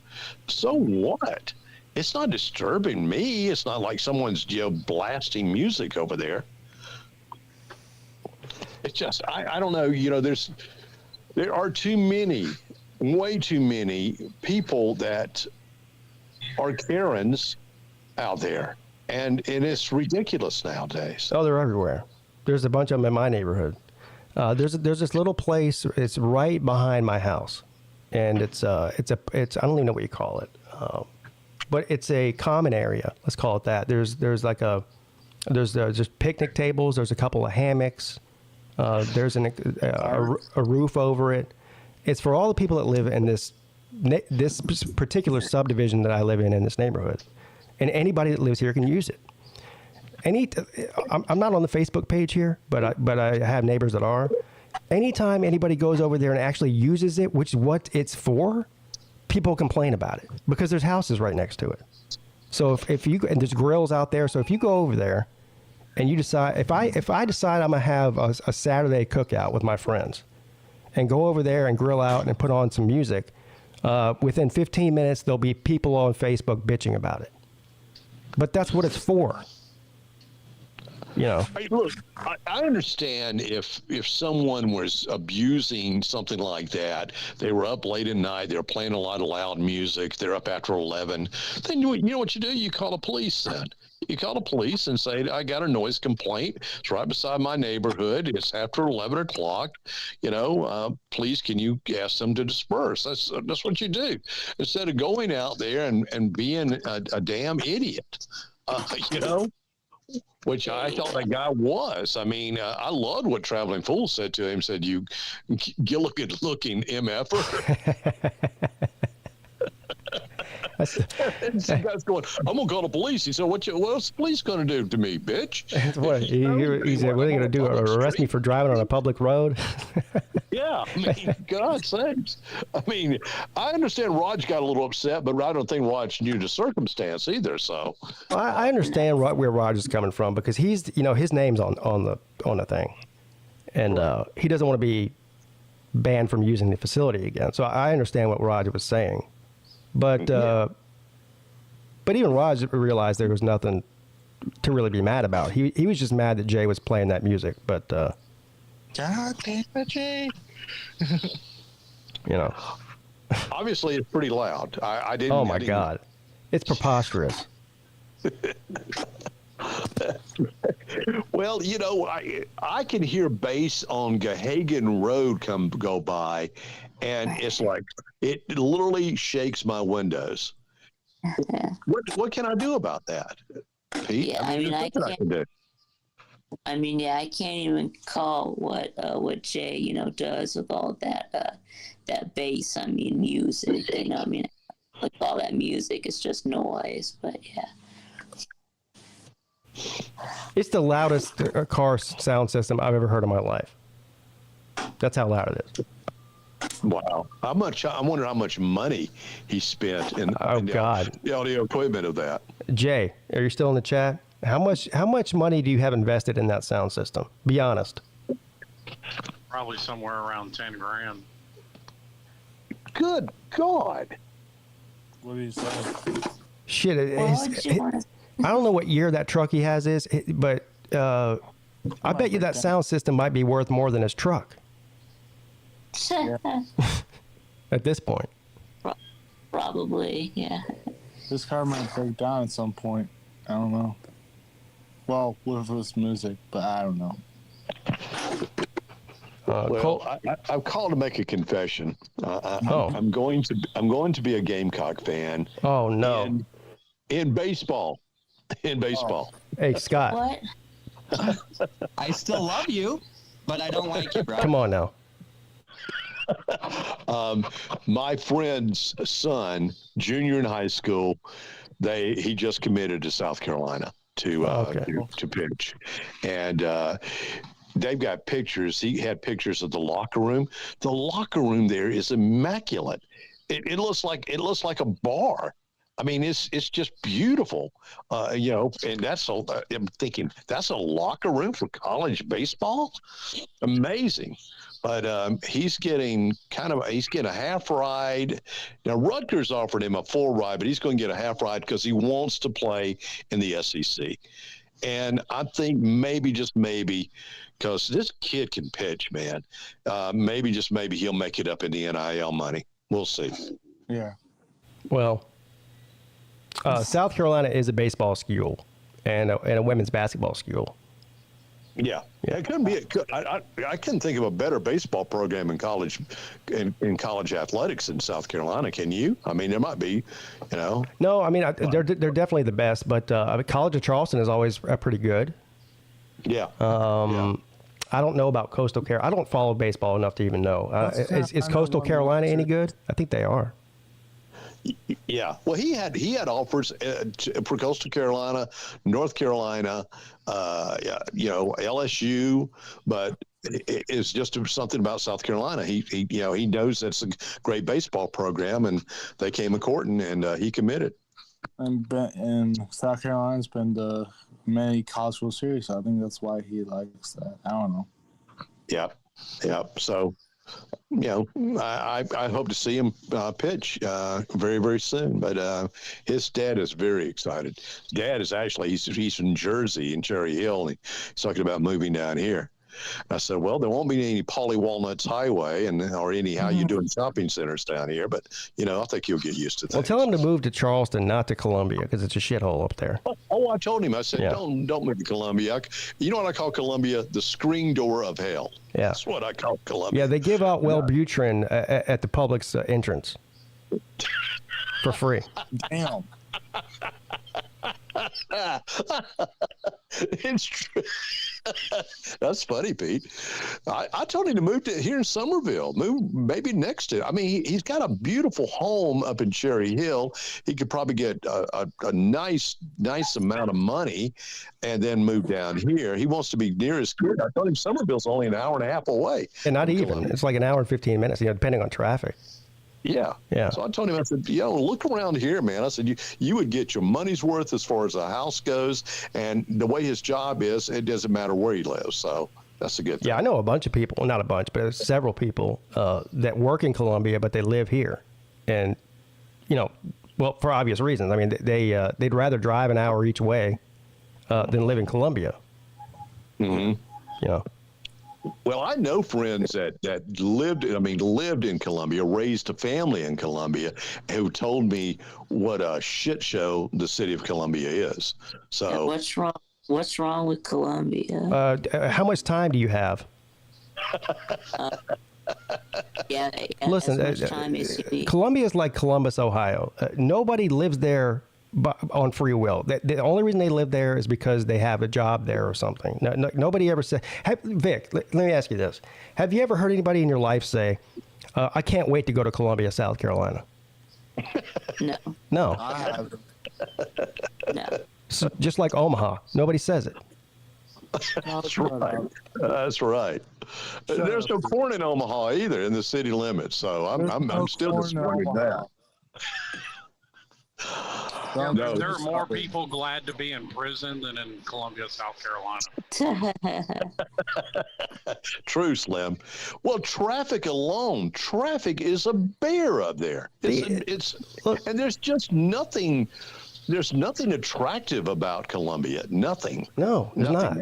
They have one lake up there, which is actually a pretty nice lake. I'm not gonna lie. I've been to it, but that's it. Marion's a decent lake. Is that which one you're talking about? No. What's the name of it? I forget the name of it now. Okay. Anyway, Big lake in Columbia. Marion's close. It's about halfway to Columbia. Marion's only about 30 minutes away from where we are, so it's not even halfway there. But anyway. I mean, they don't have mountains. They don't have the beach. It's just flat, humid, hot, depressing. You mentioned the roads.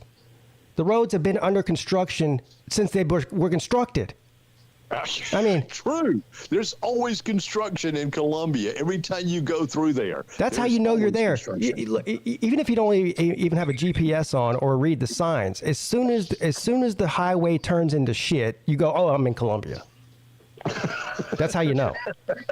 It's true. And then as soon as you get through Columbia, the roads get good again.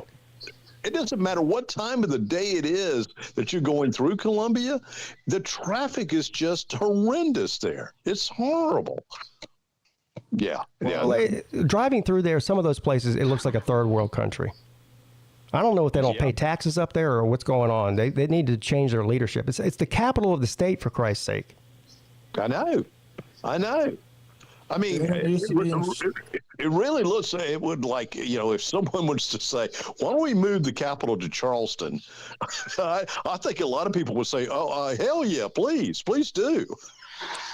How about move to Detroit? I'm just kidding. The stadium, don't even get me started on that stadium. It's located between the fairgrounds and the DMV. Say that again, Pete? It's located right between the DMV and the fairgrounds. Oh, my God. Okay. Which is probably, I don't even know, 20 miles from campus. Really? It's that far from campus? Yeah. Oh. Wow. That's kind of poverty. That's ridiculous. I know they did some renovations when Spurrier was there, but that's all I know. Well, the only renovation they did was hung a 70-foot portrait of Steve Spurrier outside of it. Jesus. Which was insane. It should, what they should add to it? That it farts dust every once in a while. like old Faithful. Just every once in a while spray some dust out of him. Are you talking about the stadium or Lou Holtz? No, talking about Spurrier. And Lou Holtz, too. You can put Lou Holtz up there as well. Two portraits, Lou Holtz and Steve Spurrier farting dust. Nobody hates Clemson more than Lou Holtz. Nobody. You can add up every Gamecock fan on YouTube, Jackpot, anybody else. You can combine all of their hate for Clemson. It doesn't even register compared to how much Lou Holtz hates Clemson. Is Clemson? Yeah, but Lou Holtz's hate for Clemson is nowhere near his hate for Miami. Oh yeah. I bet you it is. I don't know. It is. Is he still Lou alive? Lou Holtz is the reason those two don't play each other anymore. Well, Clemson's the reason he retired from TV. As soon as Clemson started making the playoffs and becoming nationally relevant, he disappeared off of TV. And the last game of his coaching career, his illustrious coaching career, he blames on Clemson because of the bench clearing brawl that happened. You remember that? I mean, people got arrested. Kind of, yeah. Yeah, they had to end the game. They didn't even finish the game. What year was that, Pete? You know what? That's a good question. 2004? 5? Yeah, something like that. Okay. Yeah, you know what year was that? Scooter might know in the chat. Something like that. It was early 2000s. But he blamed that on Clemson, which I don't know. It was confusing how it all started. It certainly wasn't Clemson's fault. It was both teams that were interacting in this. But that was the last game of his career, and so. Yeah, but Lou Holtz has got a track record of that shit. I mean, every time Miami Notre Dame got in a fight, everything was Miami's fault. Yeah. What's up, Goose? Well, the last time I've seen Lou Holtz on TV, he looks like he's been embalmed. I mean, he just doesn't even look human anymore. Well, he's fucking Elmer Fudd. What he is. Oh, he is Elmer Fudd. Yeah. That's good, Pete. He is Elmer Fudd. Oh, I'm heading wabbits. 2004, maybe? It was bad. I mean, people... He stopped coaching, what, 6 or 7? No, I believe that was the last game of his career. Yeah, okay. Good. But it was bad. People went to the hospital. People got arrested. I mean, there's a famous picture of a Clemson player kicking. There's a South Carolina player laying on the ground, and he's kicking him in the head. Yes, literally kicking while he's down. Yeah, literally kicking him while he's down. Holtz is kicking a player? No, a Clemson player is kicking a South Carolina player in the head. Yeah. Is that why he doesn't like Clemson? Well, he doesn't like Clemson for a lot of reasons. I mean, because they beat him like a drum the whole time he was at South Carolina, and then you add that on top of it. So. I mean, I swear to God, I should be able to, I should be able to run these sorry motherfuckers off the road that can't drive worth a damn. What's up, Goose Sports? How you doing, buddy? Doing good. How you doing, PigskinPeete? I'm amazing and fantastic. Thank you for asking. Yeah, I saw y'all had a wonderful time. Had a great time at the softball game till the end, but even then it was a great time. Yeah. Yeah, I mean, some people got. People got to complain about everything nowadays. So, but yeah. 2004, Pete. It was 2004. 2004. Okay. Yeah. With the fight between Clemson and South Carolina. Yeah. See, for some reason, I was thinking Bowden was at Clemson longer. Well, he was there for He was there for 10 years, I think. Was it? Okay. Yeah. Mm-hmm. Mediocrity at its best. Yeah. Really. He his claim to fame was he made a bowl game every year. Wow. What a standard. Yeah, he should have stayed at Tulane. Well, much like Lane Kiffin, he continues to get jobs because of his daddy's name. He wasn't a bad. This guy went in for a while, didn't it? I mean, I'm watching it right now. Is it on YouTube? I'm sure it is. Yeah, it's called 2004 Carolina Clemson fight. Yeah, I think it went on for a while until they finally Yeah, it was bad. under control. One Clemson fan had a Carolina helmet and threw it in the audience. Yeah, that's the other thing too that you don't see on the video. Whoever that fan is, he's probably still got that Gamecock helmet. That's funny. Oh shit! That's one thing you don't see on the video is there was Miami thought had a similar incident. Was it Florida International or? Yeah, it was FIU. FIU, okay. Well, no, Miami had a fight with South Carolina too back in what was that? 86, 87? Yeah, fight with South Carolina, fight with FIU. Yeah. Colorado, Florida State, Colorado. a few with Notre Dame. Texas tried to start a fight, but it didn't work out very well for them. What would Nebraska, Slim? Didn't they have any fights or no? I don't think so, and which is actually surprising considering all the times they played. Yeah. I mean, that last national title game, they started to get a little chippy there at the end of the game because, well, Miami just started acting goofy after halftime. And hit him in the end zone. Yeah. It got chippy. Yeah. Well, Clemson was fired up here, man. Woo! Yeah, it was really bad. At one point, a poor Lou Holtz, and of course he's old. Even then, he was old. He's definitely old now. He's running out. I mean, all hell breaks loose. He runs out on the field, starts trying to grab players, but they're still fighting each other. He's lucky he didn't get hurt. Yeah. You know. Isn't that how Joe Turno broke his leg? Is it? I don't know. And then Clemson fans run out on Death Valley Field. I mean, Yeah, that's the other thing too. It spilled over into the so people started fighting in the stands as well. Wow. Even the fans started fighting. I saw that. Thank goodness they don't do that anymore. Maybe I don't know. Look at this. I got it on the screen right now. And now Lou Holtz scrambles out on the field, and now Bolton start to empty. There it is. So first of all, that was like he was surrounded. Holtz was surrounded by state patrolmen when he went off the field. I mean, surrounded. Yeah, one of the players takes off his helmet and starts hitting other players with his helmet, swinging it around like it's a malice. Yeah, that sounds like they got mad at Miles. Yeah, I remember that. Slim, I remember that. Yeah, that sounds like Miles Garrett hitting Mason Rudolph with his own helmet. Yeah. So, why do people do that? I don't know, because of dumbasses. Yeah, I like the ones that throw punches when somebody's wearing a helmet. Yeah, punch somebody in the helmet. Yeah. Helmet. I'm like, why? That would be ouchie right there. Break a wrist. But see, then again, it can turn around and get because then somebody can just grab a hold of the face mask and then they got. Yeah, so I think you know, in the heat of battle, as it were, your natural reaction is to take your helmet off so you can see better. But it's not a good idea when you're fighting somebody that has a helmet on. You know.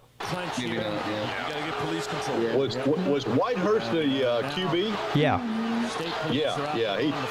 You hear him, you see him saying, "F you." Look at this. He's like, the police are getting knocked down. Oh man! Oh, look, this guy's getting helped up. Look at this. This guy's getting helped. He's injured. This is crazy. Did both teams take a bowl ban because of this? They didn't go to bowl that game? Yeah, I think both teams. With an injury, he comes out and lays a hayshake. Man. Yeah, probably because they would have had no players eligible to play because they all were in the fight. Police have got to treat them. One reason. Take them all out and pursue them because there's no question. Well, Miami are just criminals. That's why they're pro criminals down there, you know. I'm really not going to take that lip out of it. On a dead trot, took off hit him in the end zone. You know, we've never had players out there killing people in street races. Oh man! That up, don't you? You gotta carry that up. No, I was really talking about. Hey, to be honest, you opened this can, sir. I know I did, Glenn, but I was really actually, you know, what I was talking about. I was talking about like the Canes during the '80s. when Jimmy Johnson was coaching. Now you can't doubt that those guys weren't criminals that were on that Can you team. name a single conviction from any of them? No, because they got away with it because they were college football players, for God's sakes. That's like Florida State. You know, I mean, Jameis Winston, probably the biggest criminal in the damn world, but got away with anything and everything. You know what I never understand? And I understand it's just trash talking about, on YouTube about football. I never really understood the whole thing where if a player does something wrong on a team, then everybody says, it's like the university's problem or it's I never understood that. Like people aren't individuals that make their own decisions. Right. Right. I mean, I get it. It's a reason to talk trash, but I don't know. I try to keep it more about football than. Now I did used to make fun of Georgia players because they all got in trouble for weed. I used to have a stinger. There was the Georgia locker room, and it was basically just like a big room of weed that was drying out.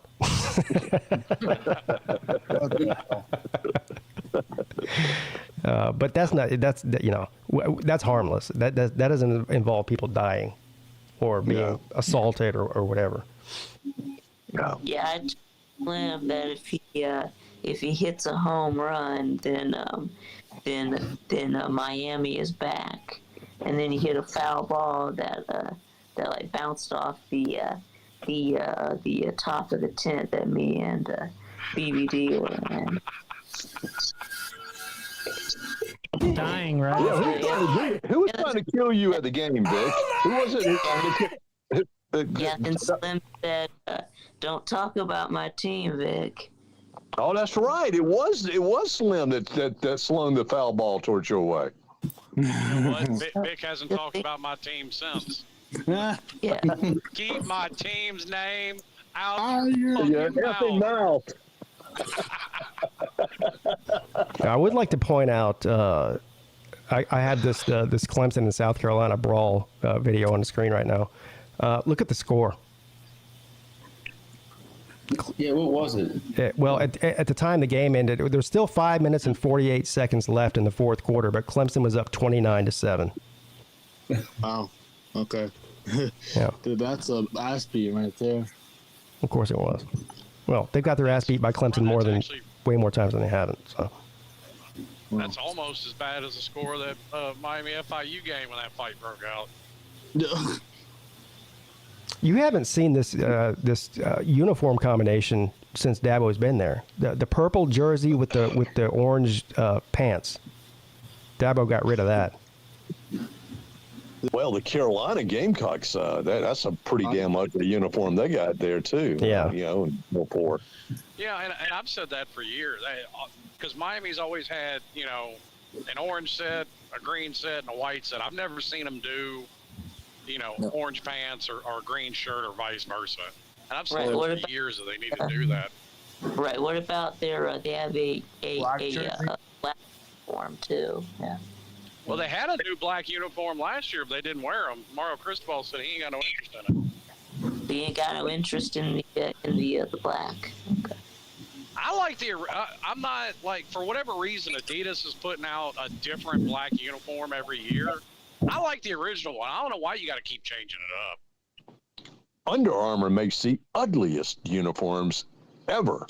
And I know they're based in Oregon, and I know they do it for the Ducks, but good God. They look like they're dressed for damn Halloween. Oregon's Nike. Yes, Nike.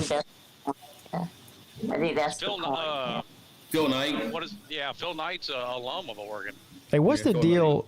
Coach Coop, the Miami YouTuber, our buddy. Yeah. He's got a hard on. Like, I guess that Miami is talking about switching to Nike from Adidas, and he is dead against it. I don't know why. I mean, yeah, I was going to ask you why. Yeah. Yeah, I don't know why. I don't really have a preference either way. I mean, I like what Adidas has done. The only thing that I haven't seen them do, I'd like to see is a throwback. That Miami hasn't done a throwback uniform since, God, 05, 06, something like that. How long has Miami been affiliated with Adidas?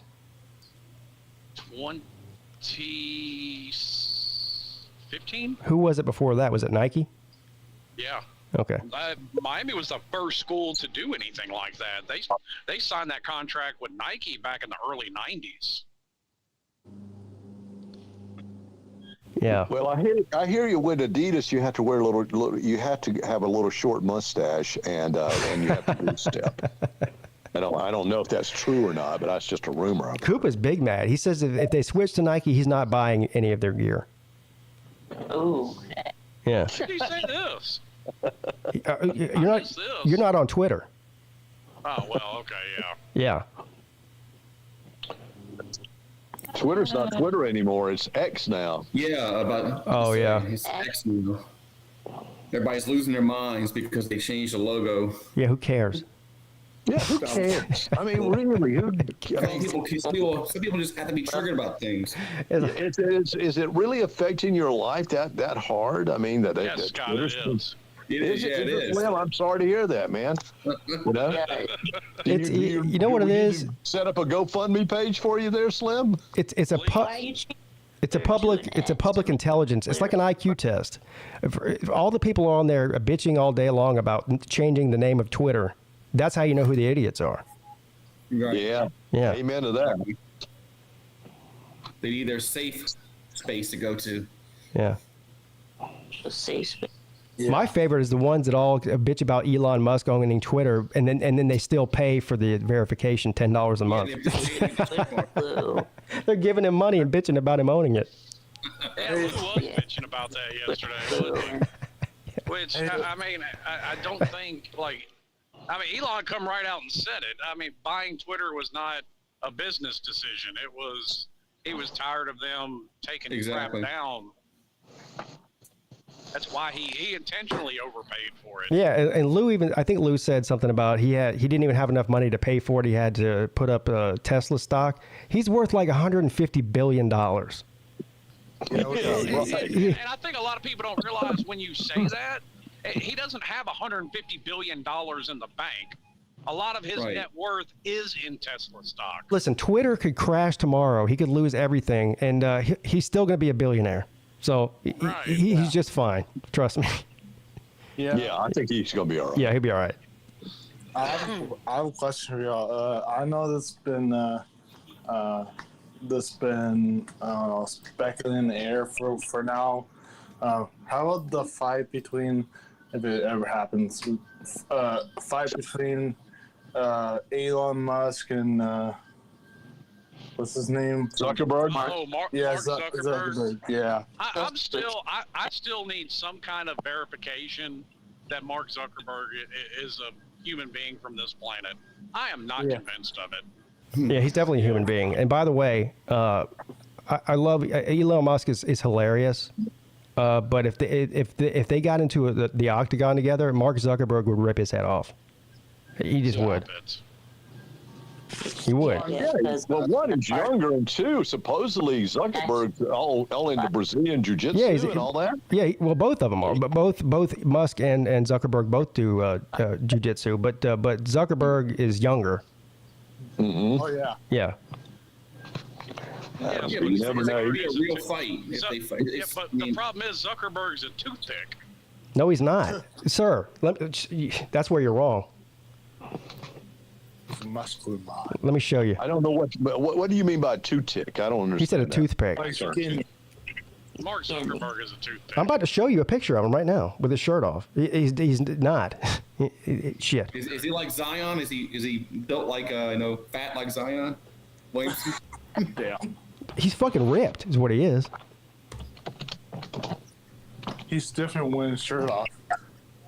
Yeah, just because you weigh 130 pounds and a couple muscles show doesn't make you ripped. Sir. No, that's true. I'm about to show you a picture of him right now. You're not showing me anything. I'm on the stream. Well, you can watch it later. I'm about to show everybody else, though. Look at it. I can see it. All right, here we go. Give me a second here. I have my phone on. I can. Here's him training with some UFC fighters right here on the right. Oh, jeez. Yeah. He's ripped. Yeah, he is. He got a six-pack. Mark Zuckerberg is not scaring anybody. Slim, he would fuck you up, dude. I'm telling you right now. Or you're not a. No, he really wouldn't. Yes, he would. Jiu-jitsu is completely useless on the streets. That is not that's the fakest news. That might be faker than what you said about prison earlier. Yeah, neither one of them are fake. I dare somebody, and I'll gladly let you try. Go for a double leg takedown on a sidewalk, and I'll sit there and laugh as you crash your head into the sidewalk. He would choke you out in 3 seconds flat, sir. Okay. Yeah, let's do that. Let's do the Slim.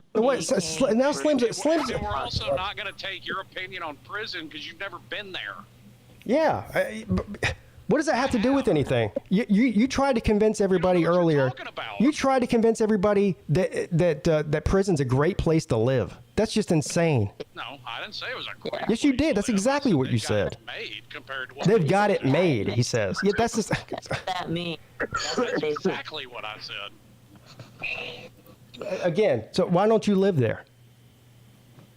I said, I would rather compared to what it used to, because I don't commit crimes. That's why. Well, but you should.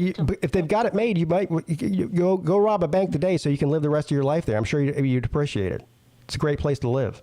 They've got it made. Maps there, Slim. No, you absolutely can. I would rather live in. And you're also trying to conflate saying it's nothing like it used to be with a great place to live. I said it is nothing compared to what it used to be. Slim thinks that the best. I can bring somebody on here that has served time in the past 20 years. Slim's trying to convince us that prison's great. Prison's great, and the best fighters on the planet in the history of the planet. Zuckerberg is not the best fighter. No, in history I'm not. I'm talking about UFC fighters, the people that do jujitsu. You're trying to tell me that jujitsu doesn't work on the street? No, you know what doesn't work on the street? Karate. Okay. Taekwondo does. Really? No, it doesn't. You realize there are UFC champions that were black belts in karate, right? I put on some high karate cologne and got my ass whipped. The people that do karate and taekwondo and kickboxing. In a street fight is staying on your feet, not going down to Yeah, until you get taken down, karate is useless. So is taekwondo, and so is every other martial art. That's why 99% of the best fighters on the planet do jiu-jitsu, not karate or taekwondo. And what about kung fu? Okay. I don't even think kung fu is a real thing. You're literally trying to compare apples and oranges. Because on the street there ain't no ref and there ain't no nice mat to crash onto. Well, in 1974, everybody was doing kung fu fighting. So kung fu is not a real martial art. I don't think so. Name one person on the planet that does kung fu. I'll wait. Nobody. Jet Li was a world champion 3 times in his life. What are you talking about?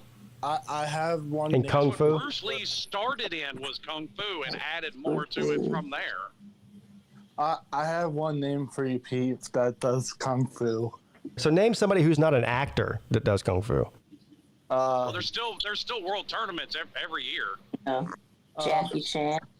Well, no, that's the actor, Vic. Kung fu. I was going to say Po the Panda. Yeah, Kung Fu Panda. Yeah. Yeah. And to say karate doesn't work. I mean, Lyoto Machida was the UFC light heavyweight champion. Karate doesn't work against jiu-jitsu. Lyoto Machida was the UFC light heavyweight champion once again. Lyoto Machida. All right. So out of the, I don't know how many world champions there have been, less than 1% of them know karate, and the other 99.9% of them do jiu-jitsu. So. I am watching this HBO. No, not really. I've been watching this HBO series called Warrior, and supposedly it was a screenplay that Bruce Lee put together.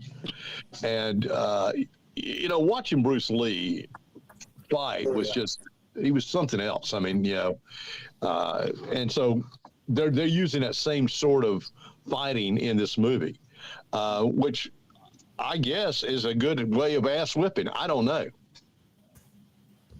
Yeah. Was Bruce Lee a kung fu fighter? Does anyone know? Yeah. That was his base, but he added boxing, fencing, and other stuff to it. Yeah, he was kickboxing.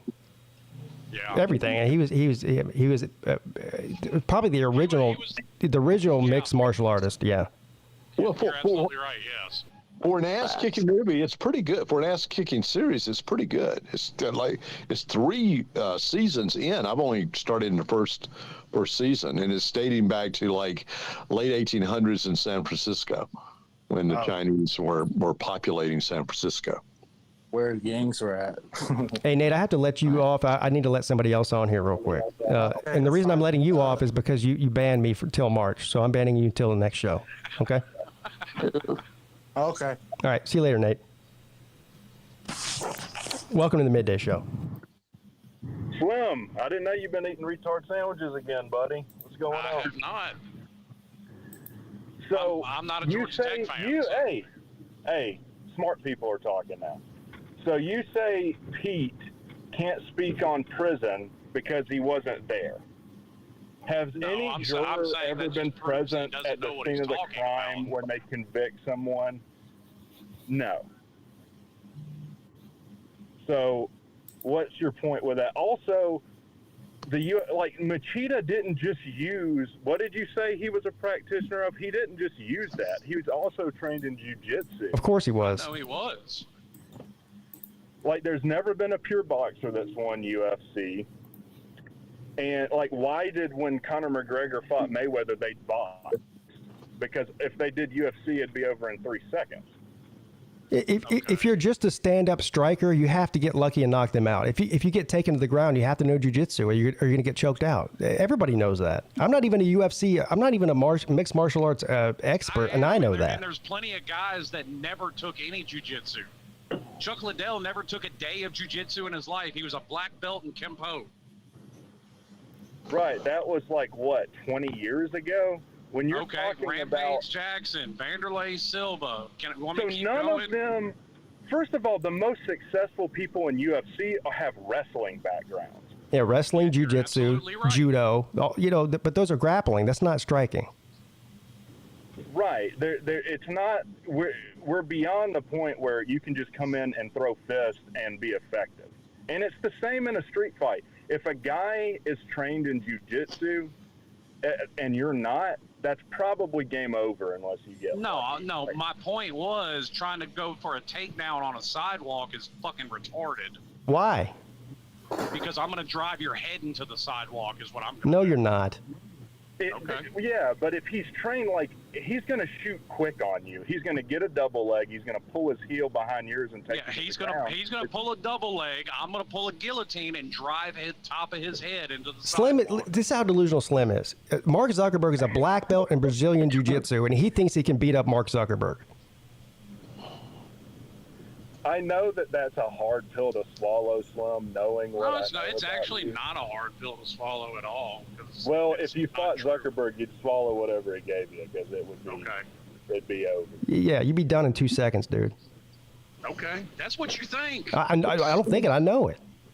Okay. I'd put all the money I have on it. I'd take another mortgage out. There's no money I wouldn't bet on that. I'm glad. Pete, what about you? I'd put it. Yeah, I'd bet my house on it. So I'm putting my money on Funky Billy Chin and Little Sammy Chung. I'm putting my money on. The best chance you'd have in that fight, Slim, is pulling out your gun and shooting him. Anything short of that. Seriously test this theory, Rick. We can throw on some 4-ounce gloves. No, you are so convinced of it. Throw on some 4-ounce gloves. I'm not Mark Zuckerberg. Mark Zuckerberg, Slim. I don't know. I know it's easy to confuse. Yeah, but I can still prove my theory right on you either way. Oh, okay. So now you're gonna. I'm not a trained fighter. So what does that prove? So let's say you beat the fuck out of me. I've been out of training for 15 plus years. What's your point? What's my point? My point is that doesn't have anything to do with whether you could beat up Mark Zuckerberg. Does it? All you have to watch a couple of YouTube videos on a double leg takedown. And I wrestled. Yeah, Slim thinks he can watch a couple of YouTube videos and beat up a black belt in jiu-jitsu. What the fuck, man? I just said I've been out of training just as long as him. I'm just going to keep listening to Kung Fu Fighting until I improve. Yeah, which is Slim. However, Billy, he joins Slim's delusion. He says Zuckerberg is not a hardened fighter. Yeah, he's out there training with UFC champions. What are you guys talking about? Are we in clown world? Yes, clearly. What is this? By the way, Slim, that has nothing to do with what we're talking about. The cigar was fantastic, by the way. Oh, I'm glad you enjoyed it. I didn't get one. But actually, well, you didn't ask for one. Oh, that's all I had to do was ask for one? Exactly. Yeah. Hey, Slim, can I all weekend. Slim, can I have a cigar? Well, this conversation is getting very violent, and I'm a peaceful man. So Yeah, and we need to go back to it. No, since you used to wrestle, Greg, seriously, y'all have a good day. All right, see you later, Scott. But what would that prove, Slim? Like, what if you beat the fuck out of me? What does I'm not that going to beat prove? the fuck out of you. We're going to conduct a scientific experiment. Well, you beat me. I bet you Slim thinks that Mike. I bet you think that Slim thinks that Mike Zaha can beat up Mark Zuckerberg too, since he has videos on YouTube of him stabbing a bag. Ooh, Slim, that's the fight. We could sell tickets to this. You and Mike Zaha fight. Isn't that the guy from Edward's stream? Yeah, that's him. Edward's stream. And then he could speak philosophy. See, that's a problem though, because we'd have to figure out a way to get him to the States. Well, I'll take care of it. Because I can't fly. Oh yeah. But why do you want to fight me, Slim? What is that about? Because you decided to inject yourself into this conversation. Oh, okay. So you've conceded that I'm most likely right. You don't want to argue the point not at we're all. talking about. You want to fight. And actually, Hufferbilly Paul has much more of a point than what Pete wants to admit. Because there is a big difference between somebody who's done nothing but roll around in a gym and somebody who's actually used it. There is a huge difference. Do you know what a red herring is? You keep throwing them out. All right. Nah. The point is that if you have a guy who's equally trained in jiu-jitsu and a guy that's equally trained in boxing, it's not a question. Yeah, it's not. The guy who knows jiu-jitsu wins. Right. That's not even up for debate. It's a fact. No, it's not. It really isn't. Because you are assuming that just because the guy knows jiu-jitsu, that the guy that knows boxing isn't going to put him to fucking sleep before he has a chance to take him down. Yeah, that's what I said. That's why I said if you're a striker, you better knock the person out, otherwise you're losing. That's it. Well, and that's happened plenty of times. But it's not hard to It's not the norm, though. From getting hit, you just cover up. No, and when he gets it's not the close enough to norm. you, Hang on. It's not the norm in UFC. It's the norm in the real world. Let me tell you something. In the real world, a street fighter versus somebody who knows jiu-jitsu loses 100% of the time. 100%. No. Yes. Facts. Because Chuck Liddell is a prime example of that. Once again, but he's a trained fighter. He's a professional. He's like one of the baddest people on the planet. We're talking about a street. We're talking about you. Where do you think Chuck Liddell started? Oh my God, dude. I mean, how did Kimbo Slice do, by the way? I mean, that dude literally just took shots on the chin until he couldn't take any more, and he had a granite chin, he had heavy hands, and his career lasted until his chin gave out. Neat.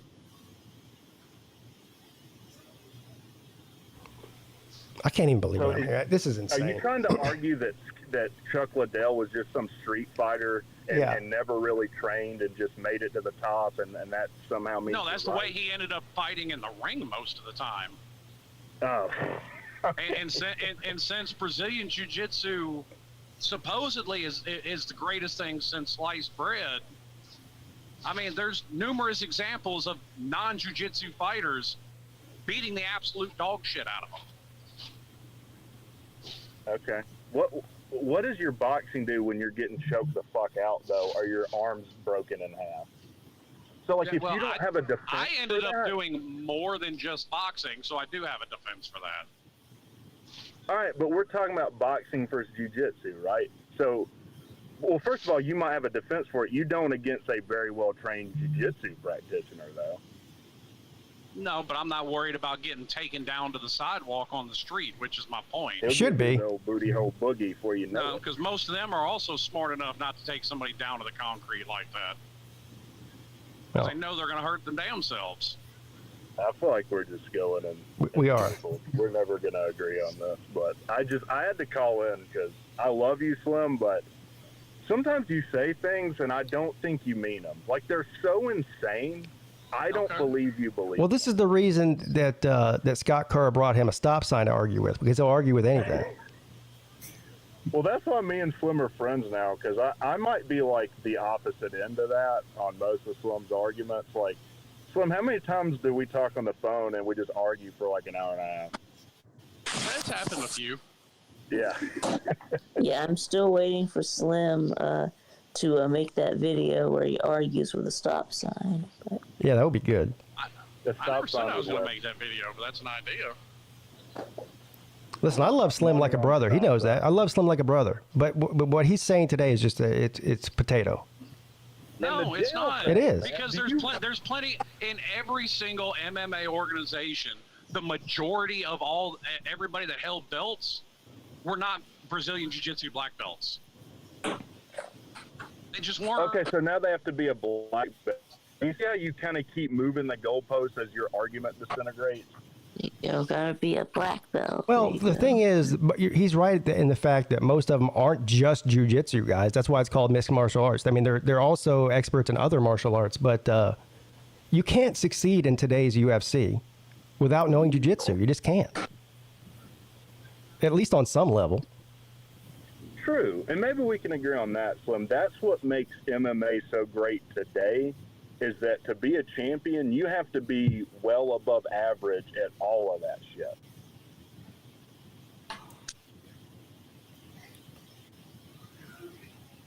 Or maybe you don't agree with that. I don't know. And for the people in the chat, I saw somebody brought up Mike Tyson. Okay, maybe the baddest man on the planet with his fist. Yeah, so like, okay, everybody else except for Mike Tyson. You know, it's like in the Chuck Liddell, and he said Silva.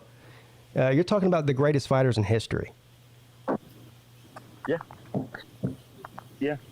Slim, do you really believe that he I don't know if he hung up or if he lost connection. He's not on here anymore. Oh, okay. I got really quiet. Yes. I don't think he believes that, Pete. Do you? Like, I feel like that's like a hyperbolic thing.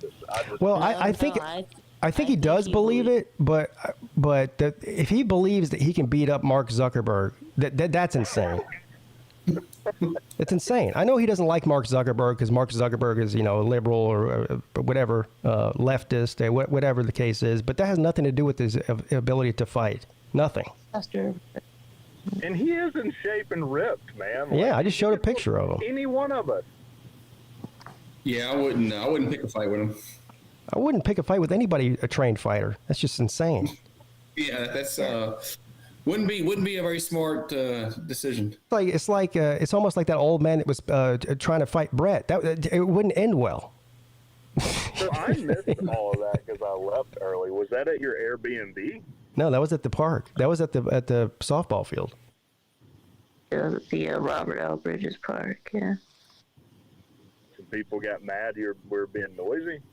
Just go back and watch well, first of all, you can just go to Traveling Fool's channel and watch the last video he uploaded. And I played it on my show at the beginning today. Yeah, I listened to it. He called him Gilligan and whatnot. Yeah. I'll go back and listen to it. You don't have to regurgitate. Yeah, I'm it. not. Yeah. Oh. Anyway. All right, I'll hop off. I appreciate you letting me on, Pete. Yeah. See you later. Thanks for coming on, man. I actually have to go too. So, unfortunately, Slim, I don't know. He must have lost a reception or something. But yeah, it was good to see you again, Goose. Yeah, no problem, man. I plan on coming to Slava Olympics in March because it's only about 4.5 hours from me, Panama City. So yeah, that's right. You're in Louisiana. So Yeah. Yeah, I live in Louisiana. So I'm about 4.5 hours from Panama City. Awesome. So it's not like not really far at all. So. All right. Well, we're looking forward to seeing you. Yeah. I'm at Sir UGA. We met in Biloxi this past weekend at the Hard Rock. So. Oh, you did? Yeah. Cool. Me and Sir Ugga. Did you play 3-card poker? He did. I bet he did. We made he made a deposit. I made a deposit in the slot machines. So. Yeah. He asked about he hadn't been there before. He asked if there was free parking. I was like, yeah, it's free. But then when I got there, I said, well, you know what? You're about to pay for your parking right now when you go to this table. So. Yeah, he paid one way or another, didn't he? Yeah, exactly. Yeah. One way or another, you're going to pay to park or wherever to eat or whatever you drink, whatever the case may be. If you bet long enough, you're gonna pay. That's right. Just ask Hufferbilly; he'll tell you. And just keep betting. You'll get ahead. That's right. All right, man. Well, it's good talking to you. Okay. See you later, man. Have a good one. All right, Vic. What you got going on? You got a show today? No, not today. Oh yeah, Friday. I do on Friday. Yeah, Friday. Friday at what, 6 p.m., right? Yeah, that's right. Yeah. All right. Well, we'll see you then, I guess. Yep. Okay. And also, I'll be doing some more college football prediction videos. Who's next? Well, next I'm doing the SEC West Part 2, which is going to be Texas A&M, Arkansas, Auburn, and Mississippi State. So. Okay. All right. All right. We'll see you later, Vic. Thanks for coming on, buddy. Okay, bye, Pete. All right, later. Oh, wow. What a show today. We covered it all. Karens and Darrens, news, Slim Shady, thinking he can beat up Mark Zuckerberg, and everything in between. So, thank all of you. Yeah, I will be back tonight at 10 p.m. for the call-in show, so make sure you have your notification bell turned on. It should be a good one. All right, have a great Wednesday, everybody. I'll see you tonight at 10